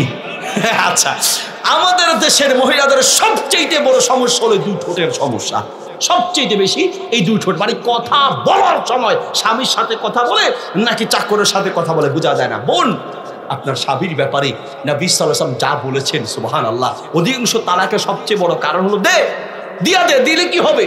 আর বাপের বাড়িতে যাওয়ার পরে এবার আমাদের কাছে ফোন দিয়া, হুজুর আবার যাইতে চাই, আবার যাইতে চাই, আমার আব্বা আমার পাম দিছিল, আমার ভাই বোন পাম দিছিল। এখন বোঝা যায়, শোনো, বিয়ের পরে তোমার স্বামীর চাইতে আপন কেউ নাই, বাবা বলো ভাই বোন বলো, আছে কয়দিন খাওয়াবে, যত দিন যাবে তত বুঝবে তুমি আগেই ভালো ছিলা, ঠিক কিনা? আগেই তুমি ভালো ছিলা। এই জন্য নবী সাল্লাল্লাহু আলাইহি ওয়াসাল্লাম বলেন, কোন মানুষকে যদি আমি সেজদা করার অনুমতি দিতাম তাহলে প্রত্যেক স্ত্রীকে বলতাম সে যেন তার স্বামীকে সেজদা দেয়। অথচ সেজদা দেওয়া জায়েজ নাই, অনুমতি থাকলে স্বামীকে সেজদা দেওয়ার কথা বলতেন এমনি। কারণ হচ্ছে তোমার স্বামী তোমাকে কি পরিমাণ ভালোবাসে জানো? সুবহানাল্লাহ। মার্কেটে গেলে নিজের জন্য কম দামিটা কিনে, নিজের জন্য পুরানটা কিনে। ওই যে ঢাকা গুলিস্তান ফ্লাইওভারের নিচে পুরাতন কিছু জুতা বিক্রি করে। আমি এক দোকানদারকে ডাইকে বললাম, ভাই সব পুরাতন জুতা এখানে, ঘটনা কি? এই জন্য তো আমরা মসজিদে গিয়ে বিপদে পড়ি, আমরা বলি সুবহান রাব্বিয়াল আলা, আর জুতা চোরা কয় জুতা কোন জোড়া ভালা। হ্যাঁ, সব চোরা জুতা, পুরাতন জুতা সবগুলো কি এখানে নাকি? তো না হুজুর, চোরা জুতা থাকতে পারে, কিন্তু কিছু চোরাও আছে, আর কিছু আমরা ওই যে মানুষ কিনে কিছুদিন পরার পরে ভালো লাগে না বিক্রি করে দেয়, আমরা কম দামে এনে কম দামে বিক্রি করি। তো সব পুরুষের জুতা, মহিলার জুতা নাই কেন?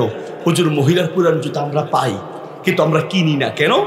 মহিলার জন্য পুরান জুতা কিনতে কেউ পুরান মার্কেটে আসে না। আমি চিন্তা করলাম আসলে ঠিক, একজন স্বামী যত খারাপ হবে হোক নিজের জন্য কম দামিটা কিনবে, একজন স্বামী নিজের জন্য পুরানটা কিনবে, কিন্তু প্রত্যেকটা স্বামী তার স্ত্রীর জন্য পুরানটা নয় সবচেয়ে দামিটা কেনার চেষ্টা করে। আর সেই স্বামীকে কথা বলার সময় আঙ্গুল দেখায় কথা বলো, বাপের বাড়ির ধমক দেখাও, ভাইয়ের ধমক দেখাও, বোনের ধমক দেখাও, শোনো এগুলো সব হচ্ছে সাময়িকের জন্য। যদি স্বামীর যদি গুরুত্ব তুমি বুঝতে পারো তাহলে মনে রেখো স্বামীর চেয়ে তোমার আপন পৃথিবীতে আর কেউ নেই। হয়তো রাগারাগি হয়, ঝগড়াঝাটি, এটা হইতেই পারে, একসাথে চলতে গেলে বুঝায় নেওয়ার চেষ্টা করবেন। আর স্বামীর আপনাদেরকে বলবো স্ত্রীদেরকে বুঝায় নেওয়ার চেষ্টা করবেন। 1 মিনিটে শেষ করে দিচ্ছি। শ্বশুর শাশুড়ির ব্যাপারে যে কথাটা বলেছি, আপনারা ছেলের বউকে নিজের মেয়ের মতো আদর করেন, আপনার মেয়ে আপনার ছেলের বউ আপনাকে মাওয়ার মতো সম্মান করবে। আর ছেলের বউরা আপনাদেরকেও বলে যাই, আজকে বলে যাচ্ছি এই যুবকদের উদ্যোগে আজকের এই মাহফিল, জোরবাড়িয়া উত্তরপাড়া যুব সমাজের উদ্যোগের এই মাহফিল থেকে বলে যাচ্ছি, বোন লিখে রাখবেন। আমি বলে যাচ্ছি মোহাম্মদ আলী সভাপতি ছিলেন মাওলানা আর শেখ আব্দুল্লাহ বিন সরুর সাহেব, আজকের এই মাহফিল থেকে বলে যাই লিখে রাখবেন। শোনেন, আজ শ্বশুর শাশুড়ির সাথে যা করবেন আগামীতে আপনার সাথে আপনার ছেলের বউ তার চাইতে খারাপ আচরণ করবে। লিখে রাখেন। ইন্টারনেটে কিছুদিন আগে একটা লেখা পেয়েছিলাম, সেটা কি, এক শাশুড়ি অন্ধ, চোখে দেখে না, সে তার ছেলের বউকে ডেকে বলছে, বৌমা আমি তো চোখে দেখি না, পিঠে কি যেন পড়ছে, একটু দৌড়ে এসে আমার পিঠটা একটু চুলকায় দাও তো। বৌমা চিত হয়ে শুয়ে আছে, শাশুড়িকে বলছে পিছনে আসেন। শাশুড়ি পিছনে আসছে, আস্তে আস্তে একদম বৌমার পায়ের কাছে চলে আসছে। বৌমা তো আর মনে করছে যে শাশুড়ি তো আর চোখে দেখে না, হাত দিয়ে চুলকাইলে যে কথা, পা দিয়ে চুলকাইলেও একই কথা, শুয়ে আছে তো একদম পা দিয়ে শাশুড়ির পিঠটা চুলকায় দিছে, পায়ের এমন করে একদম পা দিয়ে চুলকায় দিছে। শাশুড়ি তো আর চোখে দেখে না, হাত না পা, কিন্তু আরাম পেয়েছে। আরাম পেয়ে 2 হাত তুলে আল্লাহর কাছে দোয়া করছে, আল্লাহ আমার বৌমা আমাকে যেমন আরাম দিছে তুমিও আমার বৌমাকে তেমন আরাম দিও, আমারও যেমন দিছে তুমিও তেমন দিও। এটা দোয়া না বদদোয়া? চালাক মা, বুদ্ধি করে বলেন না, দোয়া না বদদোয়া? দোয়া বলে বেড়া, এটা দোয়া, এটা বদদোয়া হয়ে গেছে, ঠিক না? এটা দোয়া হয়নি, এটা বদদোয়া হয়ে গেছে। আমাকে যেমন আরাম দিছে তুমিও তেমন আরাম দিও। কিছুদিন পরে শাশুড়ি মারা গেল, এই বৌমা বুড়া হলো, শাশুড়ি হলো, ছেলেকে বিয়ে করে বউ আনলো, একবারে মাদ্রাসার দিনদার মেয়ে বিয়ে করে আনলো, মাশাআল্লাহ। কিছুদিন পরে খুব সংসার ভালো চলছে। একদিন এই বৌমা, যিনি আগে বৌমা ছিল এখন শাশুড়ি হয়েছে, এই শাশুড়ির পিঠ চুলকাচ্ছে, বলছে বৌমা আমার পিঠটি চুলকায় দাও। বৌমা একদম দৌড় দিয়ে এসে শাশুড়ি একদম পিঠের কাছে বসে গেছে, বসেই আছে, শক্ত হয়ে বসে আছে। শাশুড়ি বলে, বৌমা তুমি তো আমার সব কথা শোনো, সব কথা তো শোনো, তুমি আমার পিঠটা চুলকাতে দেরি করতেছো কেন, কি হয়েছে? তখন বৌমা বলছে, শাশুড়ি মা আমাকে মাফ করবেন, আমি কিন্তু আপনার পিঠ চুলকানোর জন্য দৌড়ে এসেছি, কিন্তু আমি যখন আপনার পিঠ চুলকানোর জন্য হাত 2টা পিঠের দিকে উঠাই, আমি পিঠের দিকে হাত উঠালেই কেন যেন আমার হাত 2টা অবশ হয়ে যায়, কে যেন আমার হাত 2টাকে আটকে রাখে, আর আমার পা 2টাকে কে যেন আপনার পিঠের দিকে উঠায় দেয়। আমার মনে হয় ফেরেশতা আমার পা উঠায় দিচ্ছে, হাত 2টাকে অবশ করে রাখতেছে। আমি কিন্তু হাত দিয়ে চুলকাতে চাচ্ছি, আমি হাত উঠাইতে পারতেছি না। শাশুড়ি বলছে, বৌমা তোমার দোষ না, এটা আমার দোষ, পিঠে আমার পা দিয়া চুলকায়া, পারলে আমার পিঠে 2টা লাথি দাও, না হয় আল্লাহ আমাকে মাফ করবে না। আমি যা করেছি তাই আজ আমার উপরে করা হচ্ছে, ঠিক কিনা? বৌমা আজ যা করবে আগামীতে তার চাইতে বেশি খারাপ তোমার সাথে হবে। ছেলেদেরকে হিসাব দেখায় শ্বশুর শাশুড়ির, ওই যে স্বামীকে বলে, তোমার মা বাবা প্রতি মাসে কত টাকা ঔষধ যায় তুমি জানো? কয় টাকার ওষুধ যায় প্রতি মাসে? তোমার কি একাই ঠেকা? বৌমা তুমি হিসাব মিলাচ্ছ? শোনা বৌমা, হিসাব মিলাতে যেও না। প্রত্যেকটা মা বাপ অসুস্থ হয় তার সন্তানকে মানুষ বানাতে গিয়ে। আমি একজন বাপ, আমিও তো বুঝি, আমারও 2 ছেলে 1 মেয়ে আছে, আমিও বুঝি পৃথিবীর প্রত্যেকটা বাপ আর মা চির রোগী হয়ে যায় সন্তানটাকে মানুষ বানাতে গিয়ে। ডাক্তাররা বলছে একটা জীবিত মানুষের হাত পাগুলোকে একসাথে করে ধরে টাচ করে ভেঙে ফেললে যে পরিমাণ কষ্ট পায়, একটা মা তার সন্তানকে জন্ম দেওয়ার সময় তার চেয়ে বেশি কষ্ট পায়। আব্দুল্লাহ ইবনে ওমর রাদিয়াল্লাহু আনহু কাবার এক পাশে দাঁড়িয়ে আছেন। এক তরুণ যুবক, 35-40 বছরের এক যুবক তার মাকে কাঁধে করে করে তাওয়াফ করাচ্ছে। মা হাঁটতে পারে না, বসতে পারে না। তাওয়াফ শেষ করে আব্দুল্লাহ ইবনে ওমর এসে বলছে, আমিরুল মুমিনিন, আমি আজকে 20টা বছর আমার মাকে এইভাবে কাঁধে করে করে তাওয়াফ করাচ্ছি। আজ 20টা বছর আমার মাকে আমি কাঁধে করে করে বয়ে বেড়াই। আমিরুল মুমিনিন, আমি যে 20 বছর আমার মাকে কাঁধে করে বাথরুমে নিয়ে যাই, খেতে নিয়ে যাই, ডাক্তারের কাছে নিয়ে যাই, 20 বছর যে আমার মায়ের জন্য গাড়ি বানিয়েছি, আমি কি আমার মায়ের হক আদায় করতে পেরেছি? আব্দুল্লাহ ইবনে ওমর রাদিয়াল্লাহু আনহু বলেন, তোমার মা তোমাকে জন্ম দেওয়ার সময় কয়েক হাজার কষ্টের নিঃশ্বাস ছেড়েছে, সেই কয়েক হাজার কষ্টের নিঃশ্বাসের মধ্য থেকে একটা নিঃশ্বাসের হক আদায় করার জন্য যদি কিয়ামত পর্যন্ত তোমার কাঁধে বয়ে বেড়াও, একটা নিঃশ্বাসের হক কিয়ামত পর্যন্ত আদায় করতে পারবা না। একটা নিঃশ্বাসের হক। আল্লাহ তাআলা আমাদেরকে মা বাবার এই গুরুত্ব বোঝার তৌফিক দান করুন। ঘরে শান্তি চাইলে, ঘরটাকে সুন্দর করতে হলে একজন আরেকজনের প্রতি ভালোবাসা স্থাপন করতে হবে। শ্বশুর শাশুড়িকে আপনি সম্মান করবেন। শ্বশুর শাশুড়ির উচিত ছেলের বউয়ের মা বাপ তুলে কখনো গালাগালি করবেন না। এই মেয়েটা তার বাবার কলিজার টুকরা, মা বাবা সব ছেড়ে আপনার কাছে এসেছে, স্বামী আপনার কাছে এসেছে, সব ছেড়ে আপনার ভালোবাসা পেলে সব ভুলে যেতে পারবে। শ্বশুর শাশুড়ি আর ননদ জাল সবারই কষ্ট মানতে পারবে। আপনি স্বামীর যদি পূর্ণ ভালোবাসা পাওয়া যায়, যদি ঘরে শান্তি থাকে, নামাজের সেজদায় গিয়েও প্রশান্তি আসে। ঘরে অশান্তি থাকলে নামাজের সেজদায়ও প্রশান্তি পাওয়া যায় না, ঠিক না? কেমন একটা টেনশন থাকে। এই জন্য ঘরটাকে সুখের করার চেষ্টা করতে হবে, ইসলাম মতো ঘর পরিচালনা করতে হবে। আল্লাহ তাআলা তৌফিক দান করুন। জাযাকুমুল্লাহ খাইর, বারাকাল্লাহু ফিকুম, হাইয়াকুমুল্লাহ। আল্লাহ তাআলা আমাদের সবাইকে, ভাইয়ের আমার, আপনারা আরও বললে আরও শুনতেন, কিন্তু আমার কালকে এখনই মাহফিল শেষ করে কালকে ফেনী চলে যেতে হবে। আর লম্বা সময় কথা বলেছি, এত সময় কথা বলিও না, সেই 1:15 বেজে গেছে। আপনাদের এই এলাকাগুলোর একটা বেয়াদবি মাফ করবেন, বোঝার জন্য বলতেছি, সবচেয়ে একটা বড় সমস্যা হলো আপনারা দেরি করে আসেন। এই জন্য প্রধান বক্তাকে দিতে হয় 11টা, 11:30।